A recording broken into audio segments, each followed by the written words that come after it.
EasyJet a 15 ans. Prenez part à la fête. 1,7 million de sièges à partir de 20,49 € pour toute réservation avant le 10 novembre minuit. Tous les détails sur easyjet.com. Et bon après-midi à tous. Merci d'avoir choisi Europe 1. Jusqu'à 18h, c'est Laurent Ruquier, le patron, entouré bien entendu de sa fine équipe de vanneurs pour les meilleurs moments d'On va se gêner. Europe 1, on va se gêner. Attention, challenge. Auditeur contre chroniqueur. Georges et Nathalie sont là au téléphone. Bonjour Nathalie. Bonjour toute l'équipe. Saya-sur-Vienne, en Haute... Vous avez l'air bien sérieuse Nathalie. Non. Ah bon, vous êtes en Haute-Vienne. Zaya-sur-Vienne? Ouais, non, pas Saya. Saya. C'est où exactement d'ailleurs Saya-sur-Vienne? Sous Ribéry. 45 minutes de Limoges. Tout près de Limoges. D'habitude, Voilà. c'est plutôt les gens qui viennent sur Zaya, mais... Et vous faites quoi Nathalie dans la vie? À la recherche d'un emploi actuellement. Ah, poleuse donc. Dans quel domaine? Dans la petite enfance. C'est-à-dire... École, halte garderie, crèche. Très bien, mais normalement il y a des débouchés dans ce domaine. Il doit y en avoir, oui. Vous allez en attendant affronter Georges, qui lui est parisien. Bonjour Georges. Bonjour Laurent. Faites quoi Bonjour, vous dans Georges. la vie Georges? Moi je suis psychosociologue. Psychosociologue. Ah, alors... Non, soyez pas. Si vous voulez venir à Europe, il y a du boulot. Hein. Et je fais ça tous les jours de 15h30 à 18h. En nous écoutant. En vous écoutant, j'étudie activement vos comportements, il y a beaucoup à faire. Ah c'est vrai. Par exemple, Pierre Bénichou, c'est quel cas pour vous? Non, Pierre Bénichou, il est hors cadre. C'est un petit peu différent, mais pour les autres, il y a beaucoup à faire. Moi, je suis un petit peu le Miller, si vous voulez, de la psychosociologie. Alors ferme ta gueule, c'est mieux. J'allais dire qu'Eboué fait partie de mes préférés de loin. Ah oui, évidemment, c'est un cas un peu particulier. Hein. Enfin, il y a encore 10 secondes. Attention, vous êtes prêts? Voici la question. Qui a oublié son téléphone portable avant de partir le 12 mars 2003 à 4h15 du matin? Ma mère. C'est un interrogatoire de flic. Ma mère. Oui, justement. Moi, je dirais très simplement Antonio Ferrara, bien évidemment. Excellente réponse de Georges. Bravo. Oh oui, alors là, c'est trop, quoi. C'est trop. Qu'est-ce qu'il y a, Pierre? C'est une leçon à nous tous. Eh oui. Oui, D'actualité. Absolument, il dit. Ouais, il a lu les journaux, lui, Georges, contrairement Mais à... du tout, j'ai beaucoup de mémoire, vous pensez. On n'a pas les mêmes valeurs. Le Nino, le petit 1m66, 36 ans, expert en braquage de fourgon blindé, n'est-ce pas? C'est comme Gérard Miller, suffisant, il en rate. Voilà. C'est le même. Vous avez dit comme qui? Comme Gérard? Gérard Miller, mais je les connais, moi. De son vivant, il était formidable. Rest in peace. En effet, Antonio Ferrara, dont le jugement à propos de l'évasion de 2003, évasion de la prison de Fresnes, à l'explosif quand même, cette évasion. Le procès démarre là cette semaine. Ça s'est passé il y a maintenant déjà 7 ans, cette évasion, et on nous rappelle qu'effectivement il avait commis la bévue de d'oublier son téléphone portable dans sa cellule avant de partir. Et alors? Non, dans la voiture. Écoutez-moi, dans l'IB, voilà ce qui est écrit. Il commit une grosse bourde en oubliant son portable dans sa geôle. Sa geôle, c'est bien sa cellule que je sache. Ah non, c'est peut-être une gonzesse. Joël, c'est l'abréviation de Joël. Voilà. Lequel portable a été rappelé par mégarde par Dominique Battini depuis la voiture qui était en fuite. Vous voyez, alors évidemment, ça a aidé les comment ils policiers. introduisent les téléphones en prison? Ça c'est. je crois que maintenant c'est autorisé dans On peut certaines introduire cellules. n'importe quoi en prison. Non. Ah ouais. C'est trop facile. Oui, non. téléphone. Je suis pas si sûr que vous savez, vous, Georges, si les téléphones sont autorisés en prison? Écoutez, je ne réponds qu'à une question par émission. Je suis pas chroniqueur. Il est bon, Georges. Bon, ça. On pourrait remplacer Miller. Et tout de suite, on continue le best-of d'On va se gêner avec une nouvelle question de Laurent Ruquier. Le best-of d'On va se gêner. Ce week-end, c'était la nuit européenne de la Biture. Non, pas du tout. Non. C'est culturel. Ça a lieu tous les ans depuis maintenant un petit moment déjà. Ça doit être. C'est un énorme succès vu que personne n'en a entendu parler. Mais grâce à nous déjà, car nous en avions déjà parlé les années précédentes, ça a de plus en plus de succès. C'est dans plusieurs pays d'Europe au même moment? Ah oui, De la exactement. gastronomie. Il y a une centaine de manifestations en France, en tout cas, pardon, de la gastronomie. Non. Vous n'avez pas remarqué ce week-end ces manifestations à travers le pays? Dans mon quartier, c'était affolant. Le fait que ce soit la nuit, devrait évidemment, vous savez que dans chaque question il y a un indice, devrait évidemment vous mettre sur une piste. C'était la nuit européenne. De l'astronomie. Non, vous avez tenté de tricher, Titoff. Pas du tout, je me gratte l'oreille. Je vous ai vu en train de regarder sur la feuille. Non, je me grattais l'oreille comme ça. Ça, c'est des signes pour qu'on lui souffle derrière. La nuit européenne, Des vampires. c'est-à-dire Bah, c'est des gens qui se déguisent tous en vampires. On en avait parlé effectivement de ça. parce que quand tu tournes la Ou feuille, des morts vivants, des zombies. Des zombies. Ils se déguisent tous en. mais on se rapproche. Des morts vivants, c'est ça? Non, non plus. C'est vampire, on n'est pas loin quand on dit le mot vampire. On n'est pas si loin. On n'est pas si loin. Ah, attends. C'est les buveurs on mange, on mange de les l'ail toute la nuit. Non. C'est les buveurs c'est les buveurs d'autoroute. C'est quoi ça? Mais ils font l'autoroute doucement, ils ont tous des pailles et dès qu'il y a un accident, ils vont sucer. Quelle horreur! C'est horrible. Et sur leur voiture, il y a écrit boire ou conduire, il faut choisir. Et il y a écrit nous on boit. Vous avez jamais vu ça? Jamais vu ça. Vous fréquentez pas les bonnes autoroutes. Non, c'était la nuit européenne ce week-end. Des fantômes? De la De la magie. Non. Et c'est un rapport avec le sang. Un lointain rapport ou un rapport proche. Avec mais les monstres. Les monstres, pas tout à fait. De la période menstruelle. Non. Ah oui. C'est un rapport avec les vampires. C'est la nuit européenne du tampon. Oh non, écoutez, franchement. Non. C'est drôle, mais trop. C'est la version musicale de la Saint-Ompax. Là, on touche les termes. Ah, ça va être bien leur truc. Ah. Non, écoutez, il y a des règles à respecter dans cette émission, hein, franchement. Elle est bonne. Isabelle est vraiment consternée, c'est la seule Oui, représentante j'espère bien. féminine aujourd'hui et franchement Isabelle, faites quelque chose, aidez-moi. Donc, Je cherche. ce week-end c'était la nuit de la science-fiction Non, et de quelque chose. de la sangsue, non mais vous avez dit vampire. Oui. Bon, alors, alors. Les gothiques. De la dent, De la magie. Mais non, non. de la carie. De la chauve-souris. De La nuit européenne de la chauve-souris. Bonne réponse de Fabrice Eboué. Mais je l'ai entendu, ce monsieur. Oui. Et il dit surtout, ne croyez pas que les chauves-souris se mettent dans vos cheveux. La chauve-souris est absolument inoffensive et c'est un très joli animal. Voilà. Comme ça, on dit, oui. Merci de me souffler les mots difficiles. Moi, j'ai déjà vu lors d'un dîner en terrasse une femme une chauve-souris s'agripper à un chignon d'une femme. Vous avez vu ça vous déjà? Oui. Où ça? À Saint-Tropez. Ah oui. Voilà. Bon, j'étais déjà pas mal bourré. Ça concerne 2 gynécologues qui ont beaucoup fait parler d'eux. Bah oui, son papa. Enfin de l'humour. Là, oui. Son papa est gynéco, vous le savez, à Fabrice. Et il y a 2 gynécologues qui ont beaucoup fait parler d'eux la semaine dernière dans une clinique de Messine.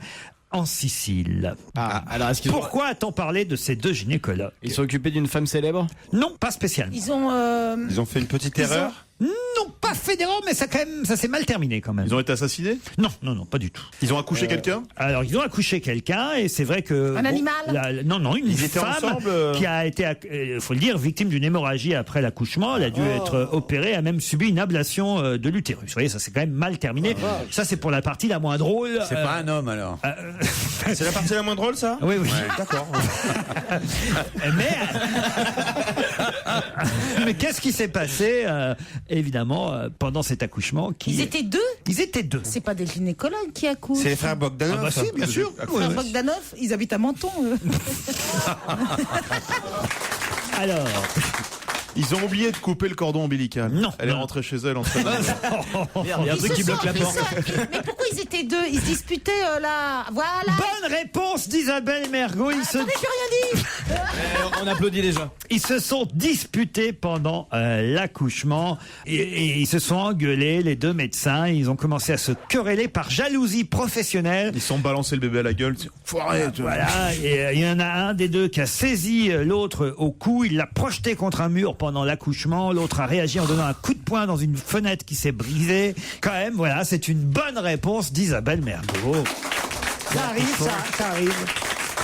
Henri Emmanuelli, socialiste, président du Conseil général des Landes, a déclaré que c'était une tradition pour les personnes âgées de sa région. De quoi parlait-il ? De mourir? Non.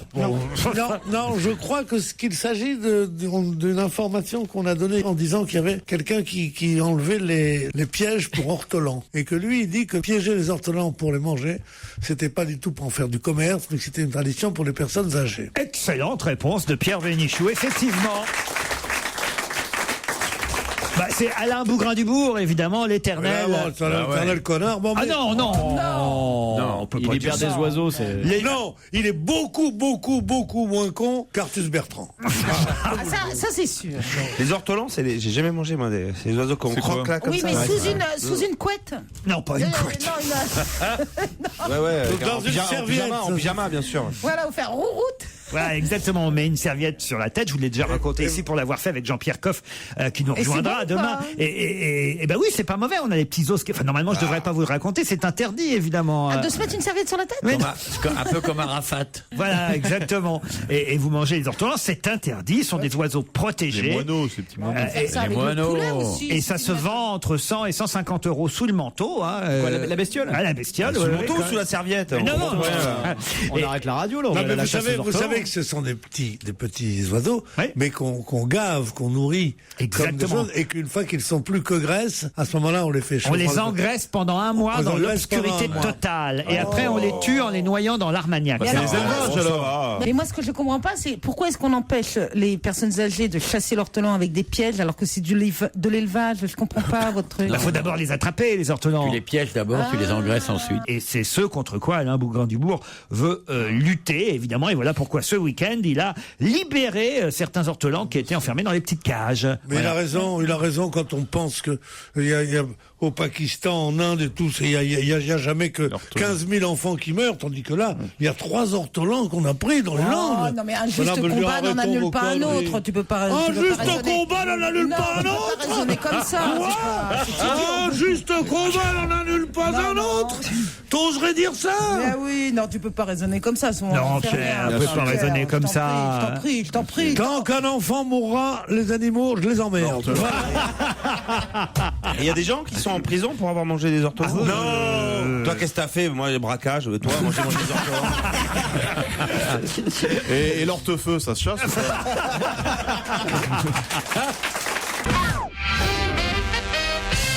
Pourquoi Stevie pleurait-il il y a 13 ans pile jour pour jour? C'est le loft, une sortie du loft. Non. Stevie Boulet? Stevie Boulet, oui. Pourquoi? Il n'y avait pas que lui, hein. Il y a 13 ans, c'était avant le loft. Donc c'est pas le Stevie qu'on connaît, nous. C'est quand Si, c'est notre Stevie. Il pleurait parce qu'il avait perdu bourriquet? Parce qu'il y a un artiste qui est mort. Un artiste, c'est pas le mot. Une fille l'avait embrassé? Non.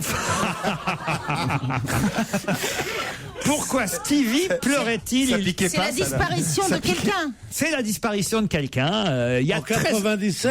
Dalida? Non, pas Dalida. C'est Jérôme. Dalida, c'est beaucoup plus vieux que ça, Titoff. Enfin. Freddie Mercury? Non. C'est Jérôme. On est Non, c'est pas un artiste. On est quelle date aujourd'hui? 97. 2010. Oui, non.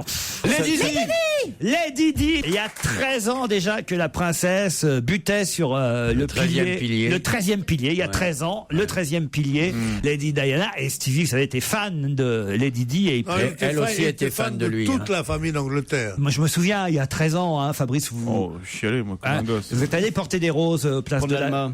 Pour Dalma, place de l'Alma. Oui.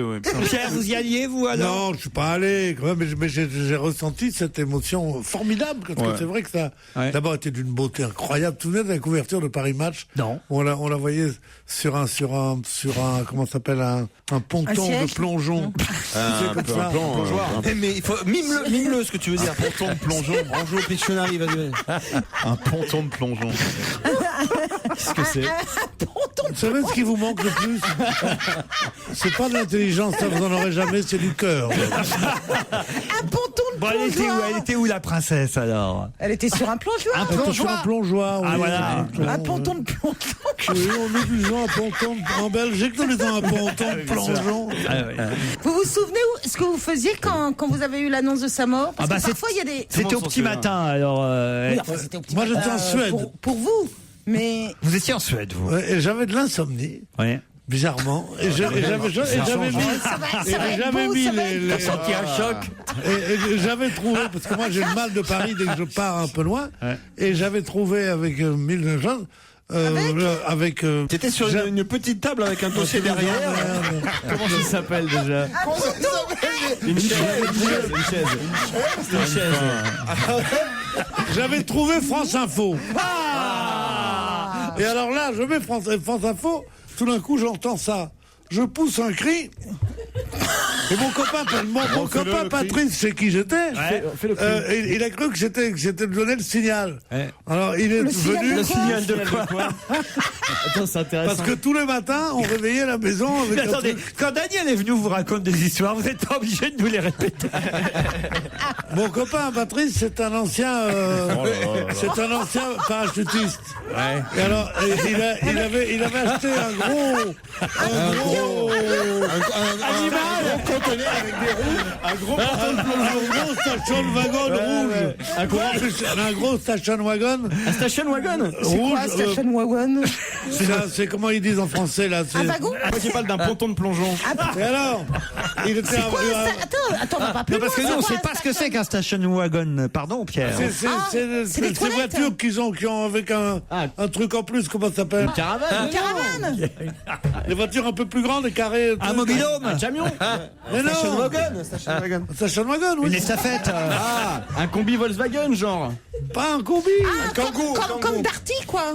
C'est ça? Il y a les voitures et ils ont fait en plus la voiture après qui est un peu plus grande. La mobilette. Le bus. La mobilette. Un avion. Un monospace. Une 5 places. Est-ce que ça va sur l'eau ou pas? Est-ce que ça va sur l'eau? Non. C'est peut-être le bateau. Mobil-homme. Non, mais non, c'est une. Un peu comme en dessous de la camionnette. Un tracteur utilitaire. Et j'adore ton jeu, Pierre. Dessine-le, tiens. Et il aime pas les comiques gestuels. Alors, il avait mis. Alors, comme il est ancien parachutiste. Patrice, le parachutiste, qui était en Suède avec Pierre pendant que Lady Diana mourait. Alors, quand il m'entend crier, il prend le fusil. Il prend le station wagon et il vient. Et il met, comme tous les matins, pour réveiller la maison. France Info. Non, il met un disque. Il croyait que je l'appelais pour qu'il le fasse. Il met le disque qu'il a dans la voiture. Qui était, tiens, voilà du boudin. Voilà, tous les matins, on réveillait toute la maison. Oh là là, qu'est-ce que vous éclatez la gueule en vacances, Pour les Belges, il n'y en a plus. Ce sont des tireurs au cul. Tiens, voilà du boudin. Et alors Alors, on a fait ça. Alors, les gens se sont levés. Ils disent, vous faites chier. D'habitude, vous le faites qu'à 8h du matin. Il est 5h maintenant et tout. Vous êtes réveillés pour ça. Et moi, je dis, mais non. Je pouvais pas parler tellement j'étais ému. J'ai dit, elle est morte. Il dit, qui, maman? Dit, non. Les Didi. Alors, lui. Tiens, voilà du boudin derrière, quoi. Voilà du boudin. Voilà, vous me demandez où j'étais. Moi, je me souviens où j'étais. Qui est-ce qui a posé cette question à la Tiens, cour? voilà du boudin. Je me souviens. Moi, parce qu'il y a des événements comme ça. Moi, je me souviens très bien. J'étais dans la salle de bain. Moi, sur les Didi, je m'en souviens, j'étais sur une moto derrière une Mercedes. À faire le con avec. Et moi, je conduisais une Fiat Uno. On va se gêner sur Europe 1. Le best-of.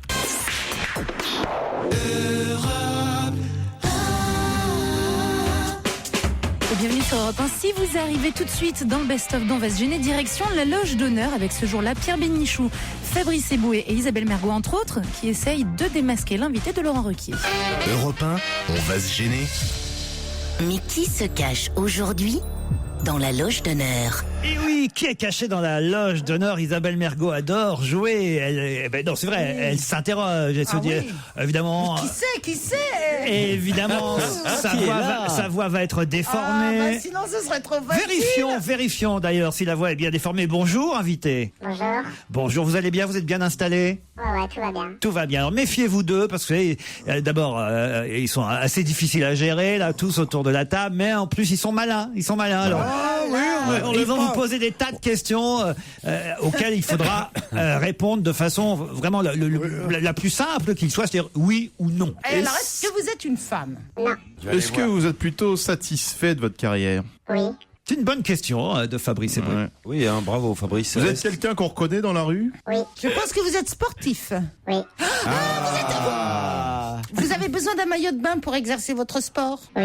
Est-ce que vous êtes bel homme. Certains le disent. Certains le disent. On le dit, c'est même pas oui. certain. On pose des questions Continuez à poser des Est-ce questions. que vous Là, exercez c'est vrai votre- qu'on est allé assez rapidement. je Très dois très dire. rapidement, Ah oui. est-ce que vous exercez votre sport à Marseille? Oui. Ah, ah. Ah, transport collectif. Ouais, t'as rien Qui est con. Bien sûr, c'est du Il vient de se réveiller. Plus personne pose Attendez, des ne questions. dites rien. Il y a plus Pierre qui pose des questions. Pierre Vas-y, s'était Pierre. endormi 2 minutes. sport collectif. Allez-y, Pierre. On laisse tous les autres ont trouvé. Enfin, encore que, il y a plusieurs Ah, moi, possibilités. j'ai pas hein. trouvé du tout. Il y a plusieurs possibilités plusieurs pour l'instant. possibilités. Alors attention, vous n'avez pas encore le nom de notre invité, mais laissons Pierre chercher et amusons-nous un peu. Si c'est pour être la tête de Turc ici, Mais ça m'intéresse non. pas. Mais non. Pierre, Non, j'en ai marre, j'en ai marre. Tu sais, je te peux vous foutre ma démission comme rien. hein. On en a parlé toute la semaine Ouais, dernière. alors. Pierre, on en a parlé toute la semaine C'est un dernière. nageur. Toute la semaine dernière. Bien sûr, transport collectif, transport collectif. Remarquez, Et c'est vous- vrai, il a raison. Et vous, dites-moi, quand vous allez au marché, vous pouvez pas emporter ce avec quoi vous faites votre métier. Je parle de votre panier. Ah, il croit que c'est du basket. Il y a ce con, il arrête pas de me faire des gestes, il me dit basket, après il dit tennis. Ça me fait trop rire. Bon, mais non, écoutez, on a avancé quand même. Vous savez Ouais. que notre invité est un nageur, qu'il s'entraîne effectivement à Marseille. Ah bah oui, un nageur, bah, water polo. Alors, ça laisse quand même quelques possibilités. Il faut me poser d'autres questions pour préciser maintenant l'identité de notre invité. C'est le dos crôlé, votre spécialité? Le dos crôlé. Oui. Non bah attends, quoi, je vais D'accord. toutes les Le faire. dos, hein. Il y a oui. papillon, brasse, nage indienne ou le petit chien. Vous êtes champion de dos crôlé? Oui, c'est ça. Est-ce que vous avez des records du monde? Camille. Oui. Alors attention. Est-ce que vous avez les yeux bleus? Oui. Est-ce que vous et moi, on a à peu près foutu pareil? Ah oui, on dirait, tu ressembles un peu à son mini-mi, tu sais. C'est ça? C'est la version pour enfants. Alors on y va à 3, on y va pour le nom. 1, 2, 3. Camille Lacour. Camille Lacour nous rejoint. Ça a été très rapide, alors je dois dire. Isabelle Mergo a mis le doigt sur le sportif et sur la natation très vite. Alors évidemment, après, il en restait quelques-uns parce que vous êtes quand même nombreux. Il n'y a pas que vous, hein. Vous êtes quand même nombreux à vous être illustrés en Hongrie pendant ces derniers championnats d'Europe. Mais c'est vrai que vous êtes celui qu'on connaissait le moins avant l'été et qu'on connaît le plus peut-être maintenant. C'est difficile à gérer? Non, c'est allé tellement vite que je m'en rends même pas vraiment compte. Pour le moment, je passe de plateau télé à plateau radio, donc tout se passe bien. La grosse nouveauté depuis 1er janvier dernier, c'est l'absence de combinaison. Vous avez nagé avec et sans, vous avez connu les deux. Ouais, j'ai connu les deux. Et évidemment, c'est d'autant plus formidable aujourd'hui de pouvoir gagner tous ces records sans la fameuse combinaison. C'est un grand bonheur d'abord, et puis c'est vrai que ça change de la natation. On est retourné aux vraies valeurs de la natation. Mais il fait pas froid dans l'eau sans la combinaison? C'est pas des combinaisons de plongée, les anciennes, donc on flottait un peu plus, on allait un peu plus vite sous l'eau, mais maintenant tout le monde est dans le même. Mais au moment où la décision a été prise de ne plus autoriser ces combinaisons, vous étiez là, vous plutôt pour, plutôt contre? C'était quoi votre sentiment à ce moment-là? Moi, j'étais plutôt pour. J'ai un physique qui n'est pas vraiment aidé par la combinaison entière. Bah oui. Finalement, les combinaisons. Tu flottes toi déjà sans la combinaison. Ouais, voilà, non, ça a aidé surtout les gabarits lourds, et moi je suis plutôt longiligne, donc ça m'aidait pas forcément. On voit de qui tu parles. Une jolie petite combinaison, ça ne nuit à personne. On voit de qui il parle, hein. Finalement, les combinaisons, c'est comme les capotes, ça glisse mieux, mais c'est moins agréable. Voilà, c'est ça. Merde. Restez avec nous, Laurent Ruquier revient dans un instant après l'info. Et bon après-midi à tous sur Europe 1 jusqu'à 18h. On retrouve donc ensemble les meilleurs moments dont va se gêner Laurent Ruquier et toute sa bande. Et attention mesdames, ne soyez pas jalouses, mais dans ce nouvel extrait, il n'y en a que pour Christine Bravo, la chanceuse ou pas. Christine, vous êtes vraiment la vedette de notre émission aujourd'hui. D'abord parce que vous êtes la seule femme parmi nous, mais en plus, on a un auditeur qui s'appelle Arnaud et qui voudrait vous rendre hommage. Vous êtes là, Arnaud? Oui. Bonjour tout le monde. Vous avez, je crois, écrit un poème pour Christine. Oula. Voilà. Mais je suis un peu pris au dépourvu parce que je sais. Vous êtes non-voyant, Arnaud? Il est lourdement handicapé, je crois. Est-ce que vous pouvez nous lire votre poème? Ah ben, écoutez, avec plaisir. Alors, ça s'appelle Christine. Alors, il faut quand même préciser que vous l'avez écrit et vous le dites après avoir dévoré son livre Foudre. Voilà, je suis un peu resté dans la même ligne littéraire, hein, donc. Ça Comment s'appelle le poème, Christine? Comment s'appelle le poème pour Christine? Christine. Voilà, c'est Christine. Ça va faire des bonnes rimes, ça. Christine, c'est le titre du poème. Voilà, première strophe. Hein. Oh là, il y en a combien? Il y en a 76. À mon avis, ça va suffire. Allez, première strophe, premier vers. Christine, je voudrais te dire je t'aime dans le creux de ton oreille, mais avec ta frange, tu ne m'entendrais pas. Christine, je voudrais te dire je t'aime par mail. Allez, laissez-moi finir. Juste, normalement, on n'aurait pas dû te laisser commencer. Il faut des rimes, non? Un poème, normalement, il faut que ça rime, non? Christine, je voudrais te dire je t'aime à la radio, mais tu rigoles aux blagues de Kersozon. Christine, je voudrais te dire je t'aime dans une voiture, mais tu n'aimes que des camions. Christine, je voudrais te dire je t'aime quand je fais pipi dans la neige, mais ton prénom est trop long. Vous avez fait un joli poème d'amour pour Christine, bravo. Vous aimez Christine et précisons que vous êtes belge. Et elle ne le vous rend pas. Ça ne s'entendait pas du tout, je pense. Oui, Non, au son, non, mais à l'analyse, oui.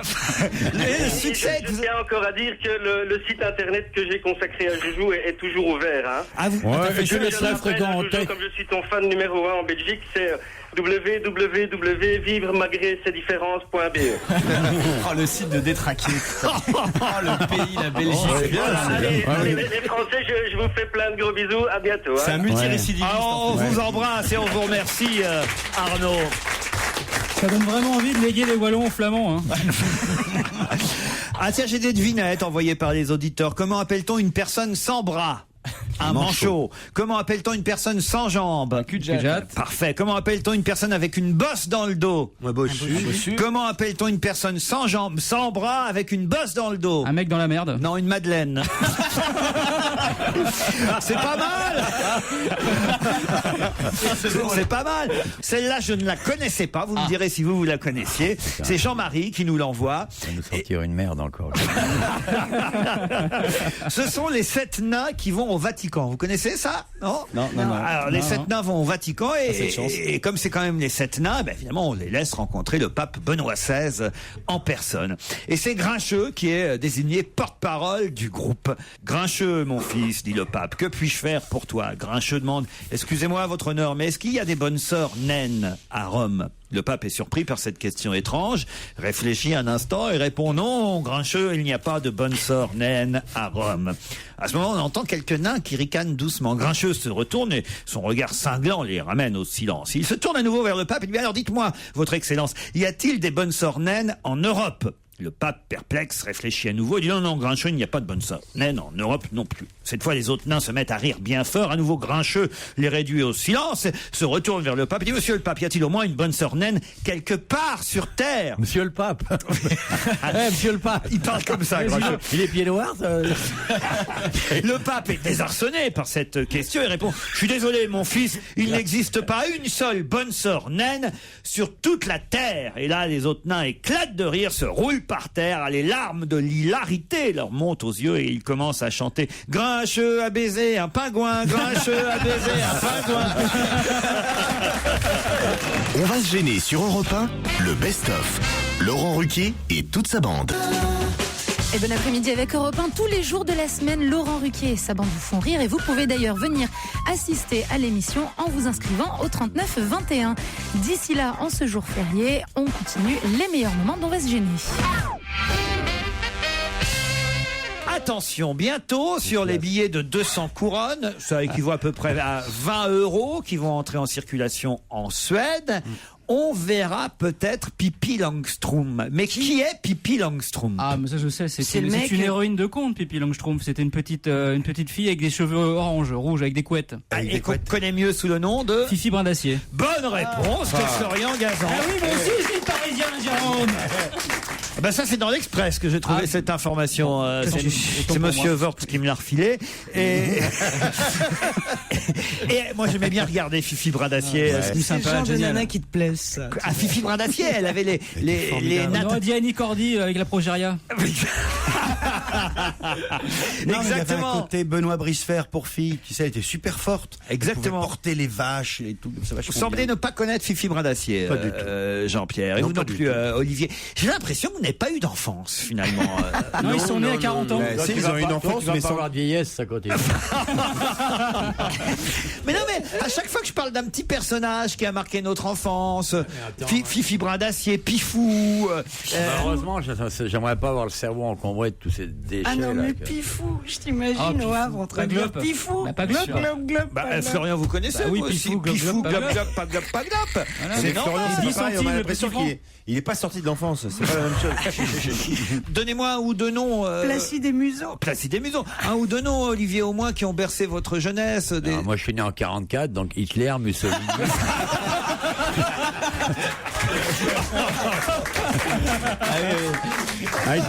Eisenhower, Franco, voilà. Roosevelt. Évidemment. Yalta, voilà, ça, c'est ça notre Churchill. enfance. Nous, on a été emmenés dans le tourbillon de l'après-guerre, on a été emmenés dans des réalités cruelles, on n'a pas eu le cerveau qui s'est dilué avec Pifou, Brin d'Acier et tous vos conneries, là. Pifou Brin d'Acier. C'est fini par contre, parce que maintenant les enfants, les dessins animés, je commence avec ma fille, il n'y a plus que des questions. Comment C'est ça, super c'est-à-dire stressant. Bah là, les dessins animés, toutes les 30 secondes, de quelle couleur est le cartable? Ah oui, c'est interactif. le Dora, tout ça, c'est Ah bon n'importe quoi. Oui, Moi, c'est je vois- interactif. Moi, je vois avec ma fille, bon, elle, des fois, elle trouve pas, moi, je trouve à tous les coups quasiment. Mais c'est interactif, ça n'arrête pas. C'est stressant, ils vont être Ce traumatisés. qui les doit être enfants. terrible, c'est Jérôme avec ses enfants parce qu'il fait semblant, mais il n'y arrive pas à connaître la réponse.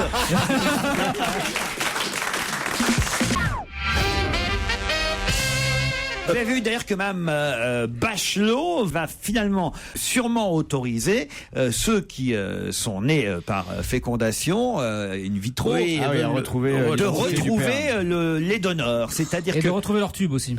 le drame, c'est que c'est rétroactif. C'est-à-dire que tous ceux qui ont donné leur sperme, parce qu'après on le sait. Bon, très bien, vous donnez votre sperme, vous savez que plus tard, éventuellement, Vous serez dans la merde. le gamin peut venir vous chercher. Mais ce qui me paraît curieux, je sais pas ce que vous en pensez, c'est que ce soit rétroactif. C'est-à-dire que ceux qui ont donné jusqu'à maintenant, alors que c'est dégueulasse. la loi était, Je trouve ça scandaleux. l'anonymat. Dégueulasse, c'est un scandale. Bah, surtout, total. fallait prévenir Rocco Siffredi parce que lui, il a beaucoup donné quand même.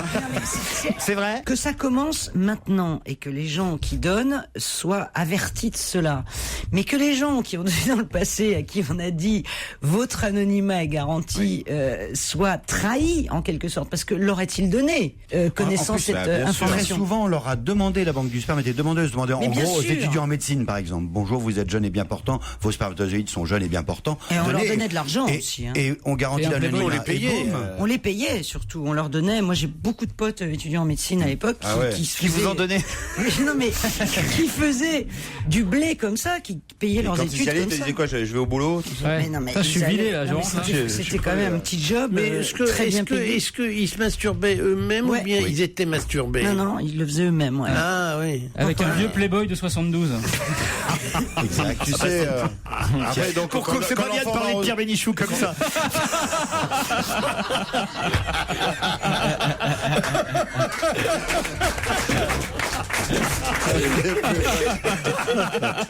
Ah non, c'était un Playboy, Pierre, dans les années Oui, 70. il a dû le donner, lui, aussi, hein, Pierre. 60. Non, mais la fin de l'anonymat pour le don de sperme, c'est quand même une... Non, mais je sais pas pourquoi on se met de ça. Non, attendez, voilà comment ça se passe. Le donneur, s'il ne souhaite pas être connu, continuera D'être anonyme. à être anonyme. Ah bah alors. Sauf qu'on viendra quand même lui demander S'il veut rester anonyme. S'il veut rester anonyme ou pas. Ah. Et s'il dit je veux rester anonyme, en revanche, On le l'enfant... dénoncera publiquement. Ça On mettra son nom dans la va être presse, sympa, le ouais. gamin il va arriver. Salut papa, tu veux rester anonyme? Ok, bah, je me barre. Non. On ne donnera pas le nom du donneur s'il ne le souhaite pas. Ça, c'est quand même important de le dire. tout va bien, alors. Mais en revanche, on donnera sa photo. Non, on donnera quand même au demandeur d'informations, donc l'enfant qui n'est plus un enfant, parce que quand on fait les recherches, généralement, on est déjà devenu au minimum adolescent. On lui donnera quand même une série d'informations sur le lieu de résidence. Ouais, l'étage. Le numéro de sécu. La Non, mais couleur, c'est la vrai, ça religion. c'est écrit le milieu social et le lieu de résidence du donneur. Mais ce qui m'étonne, c'est que quand on allait donner, enfin ceux qui vont donner, ils ont quand même, on leur a pris leur nom. On a toujours un pote qui. Ah oui, bien sûr, on leur a pris leur nom. Mais pourquoi donc? Pas toujours. Comment tu le sais, toi? Bah, il a fait. Non, Chez Castel, vous donniez même pas le prénom. Il a donné... Olivier, il a donné en pleine mer. Ça se trouve, il a des poissons qui sont à lui. Hein. Je donnais dans une journée ce que tu donnes en un mois. Alors laisse tomber. Bon après-midi à tous, bon après-midi à l'écoute d'Europe 1. On va se gêner, le best-of se poursuit avec Laurent Ruquier bien évidemment, entouré dans cet extrait par Olivier de Kersauzon, Titoff, Jérémy Michalak et Isabelle Mergo. 365 jours qu'il court environ combien 70 km par jour, monsieur Girard. Bonjour. Oui, bonjour à tous. Oui, exact. En effet, vous avez un connaisseur. 73 500, c'est la moyenne actuelle. Oui, c'est bon. Vous pouvez arrêter de courir là pendant que vous nous parlez. Hein. Alors justement là, vous êtes au repos alors. Non, je suis au repos. Sa vie sexuelle, te regarde pas. Il peut courir. Plutôt en demi-molle. Il peut courir à bander en même temps. Il fait ce qu'il veut. Justement, d'autant qu'il court avec ça. Enfin, votre compagne ne court pas, mais elle vous accompagne. Bien sûr, voilà. Elle est kiné. Voilà. Elle est kiné. J'ai joint l'utile à l'agréable ou l'agréable à l'utile, je sais pas. C'est une belle histoire d'ailleurs, parce que vous avez passé une petite annonce pour trouver une kiné qui allait vous suivre pendant toute cette performance d'1 an. Pourquoi tu lui parles en verlan? Kiné, oh non. Non, ça marche même pas. C'est du verlan moderne, mais on avait compris quand même. Et elle a répondu à cette petite annonce, votre compagne. Elle a dit moi je veux bien être votre kiné pendant cette performance. Et finalement c'est une histoire d'amour qui est née entre vous deux, c'est ça? Oui, mais c'était il y a 13 ans quand même. C'était la première traversée des USA. C'est vrai, c'était une petite annonce que j'ai passée et donc on s'est rencontrés sur cette première traversée. Et depuis 13 ans, bien sûr, on vogue sur les continents, si je peux me permettre de dire, ensemble. Alors là, vous avez déjà traversé. C'est sûr que pour avoir une maîtresse, c'est pas évident, quoi. Ouais. Ah oui. Non, c'est difficile. Tu peux toujours courir. Oui, voilà, oui. Vous avez traversé. Non, on va pas avec lui, c'est un coureur.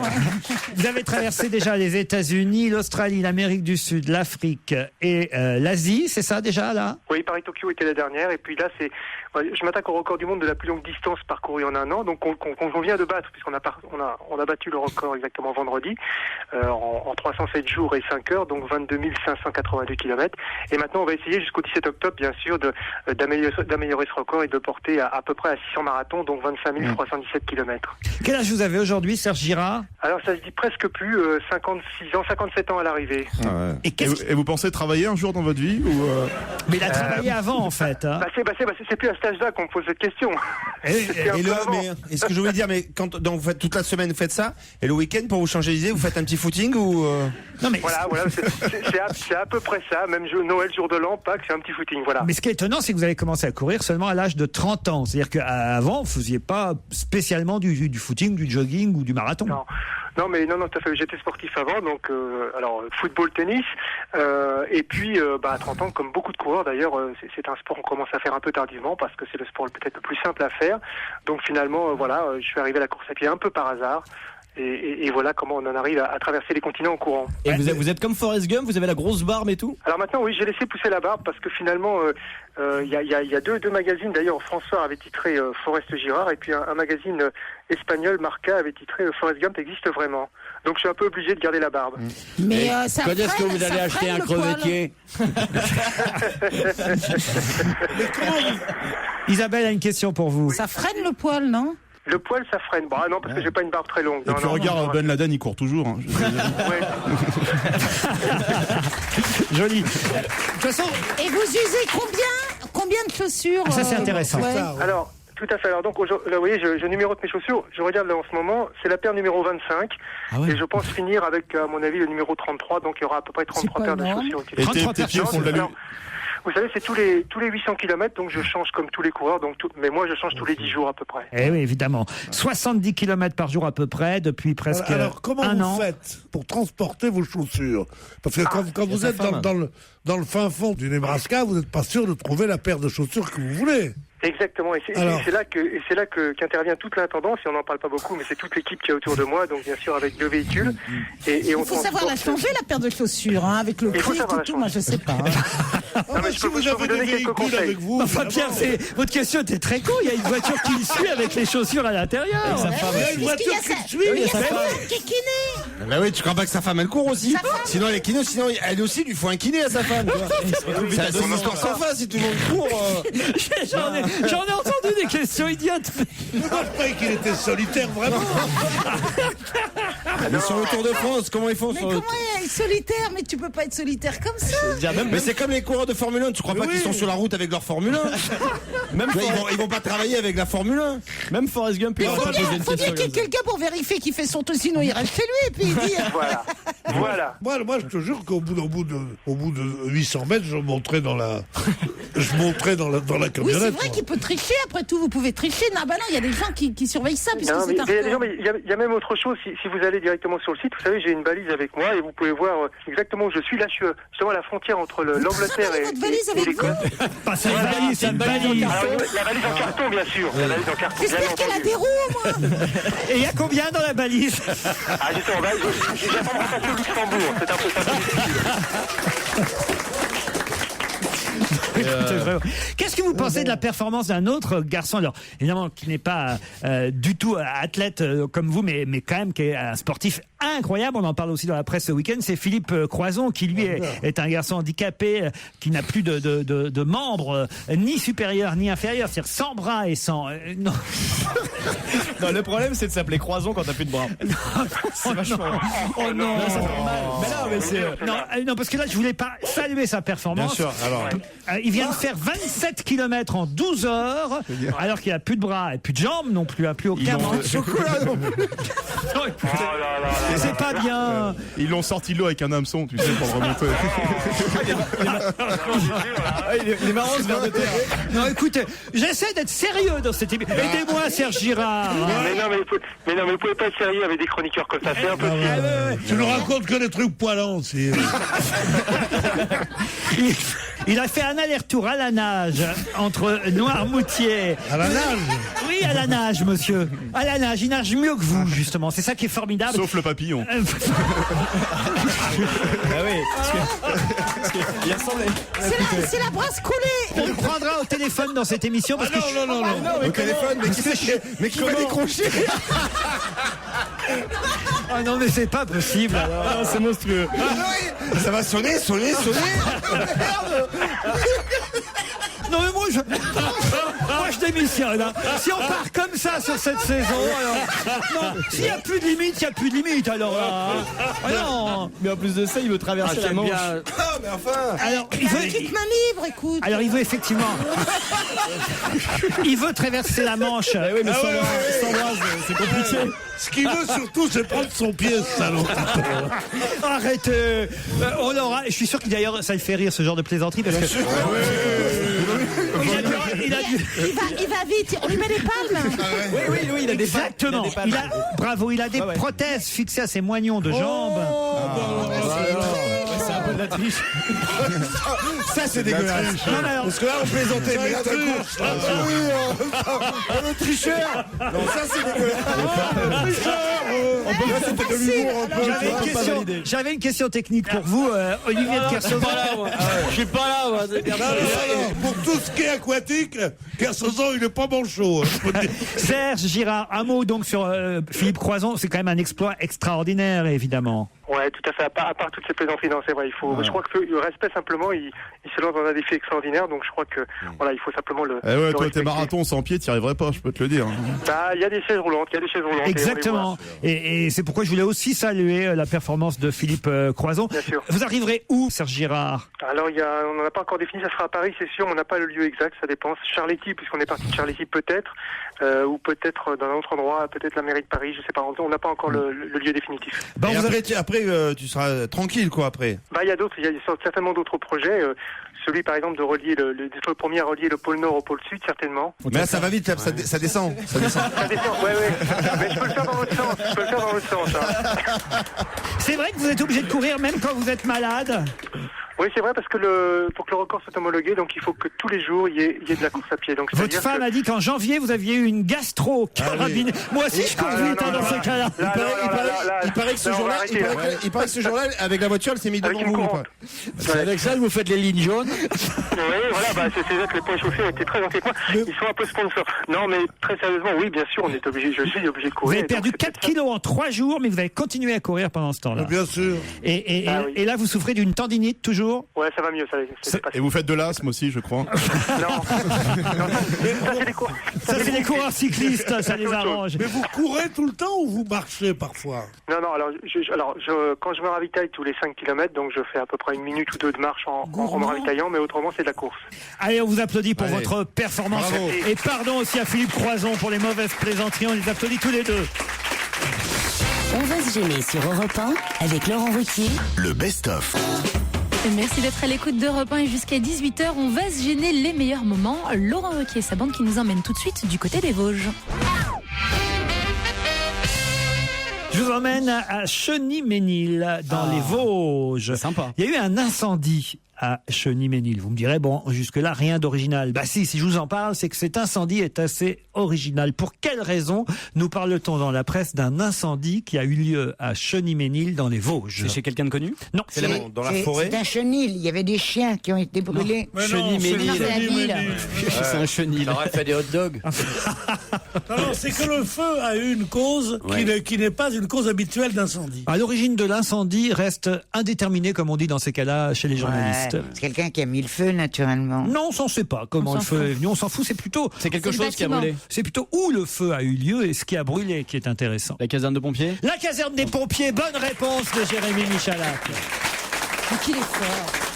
Un incendie s'est déclaré samedi soir à la caserne des pompiers. 3 véhicules de secours ont été brûlés et le toit abritant la caserne s'est effondré. Aucun pompier ne se trouvait dans la caserne au moment du sinistre. L'origine de l'incendie reste indéterminée. Qu'est-ce qui vous fait marrer? C'est bien exactement le genre de truc. Tu mets ça dans un scénario et le producteur, tu dis quelle mauvaise idée. Mettre un incendie dans la caserne des pompiers, tout le monde s'y attend. Et ça arrive quand même dans les Vosges. Eh ben oui. Ils sont forts, les salopards. Si je vous dis que Rio de Janeiro arrive devant Barcelone, Buenos Aires, Londres, Montréal et Sydney dans ce classement. De quel classement s'agit-il? La pollution. De polluer? Non, la pollution, il y aurait Athènes. Délinquance? Non. Rio de Janeiro devant Barcelone, Buenos Aires, Londres, Montréal et Sydney. Ça a un rapport avec le sexe? Oui. Les Ça, homosexuels. où ça baisse le plus? Il y a le plus Où il y a le d'homosexuels. plus de rapports sexuels? De trans. Attendez. D'homosexuels. C'est-à-dire? C'est les villes où il y a le plus d'homosexuels, Alors, je sais pas si- de relations. Je ne sais pas s'il y a le plus d'homosexuels, mais c'est... Travesti. C'est la ville. C'est les destinations préférées des préférées des homosexuels homos. pour les vacances. Les meilleures destinations... Ce n'est pas moi qui ai trouvé cette réponse. On me l'a soufflé dans le public. Les meilleures destinations gays. Bonne réponse de Joujou. C'était où cet été? Ailleurs. Et à San Francisco. Avec les vieux. Démodé, quoi. Rio, on s'en doutait un peu. Londres, bon, pourquoi pas. Montréal, alors ça je savais pas. Montréal. Non, bon. mais... Et dis donc, on y est allé, on n'a rien vu. Non mais qu'est-ce que ça peut en quoi ça peut nous intéresser? Parle-en à Joujou, laisse-moi tranquille. Ah bah écoutez. Les meilleures destinations gays. Ah bah ouais, ça me passionne.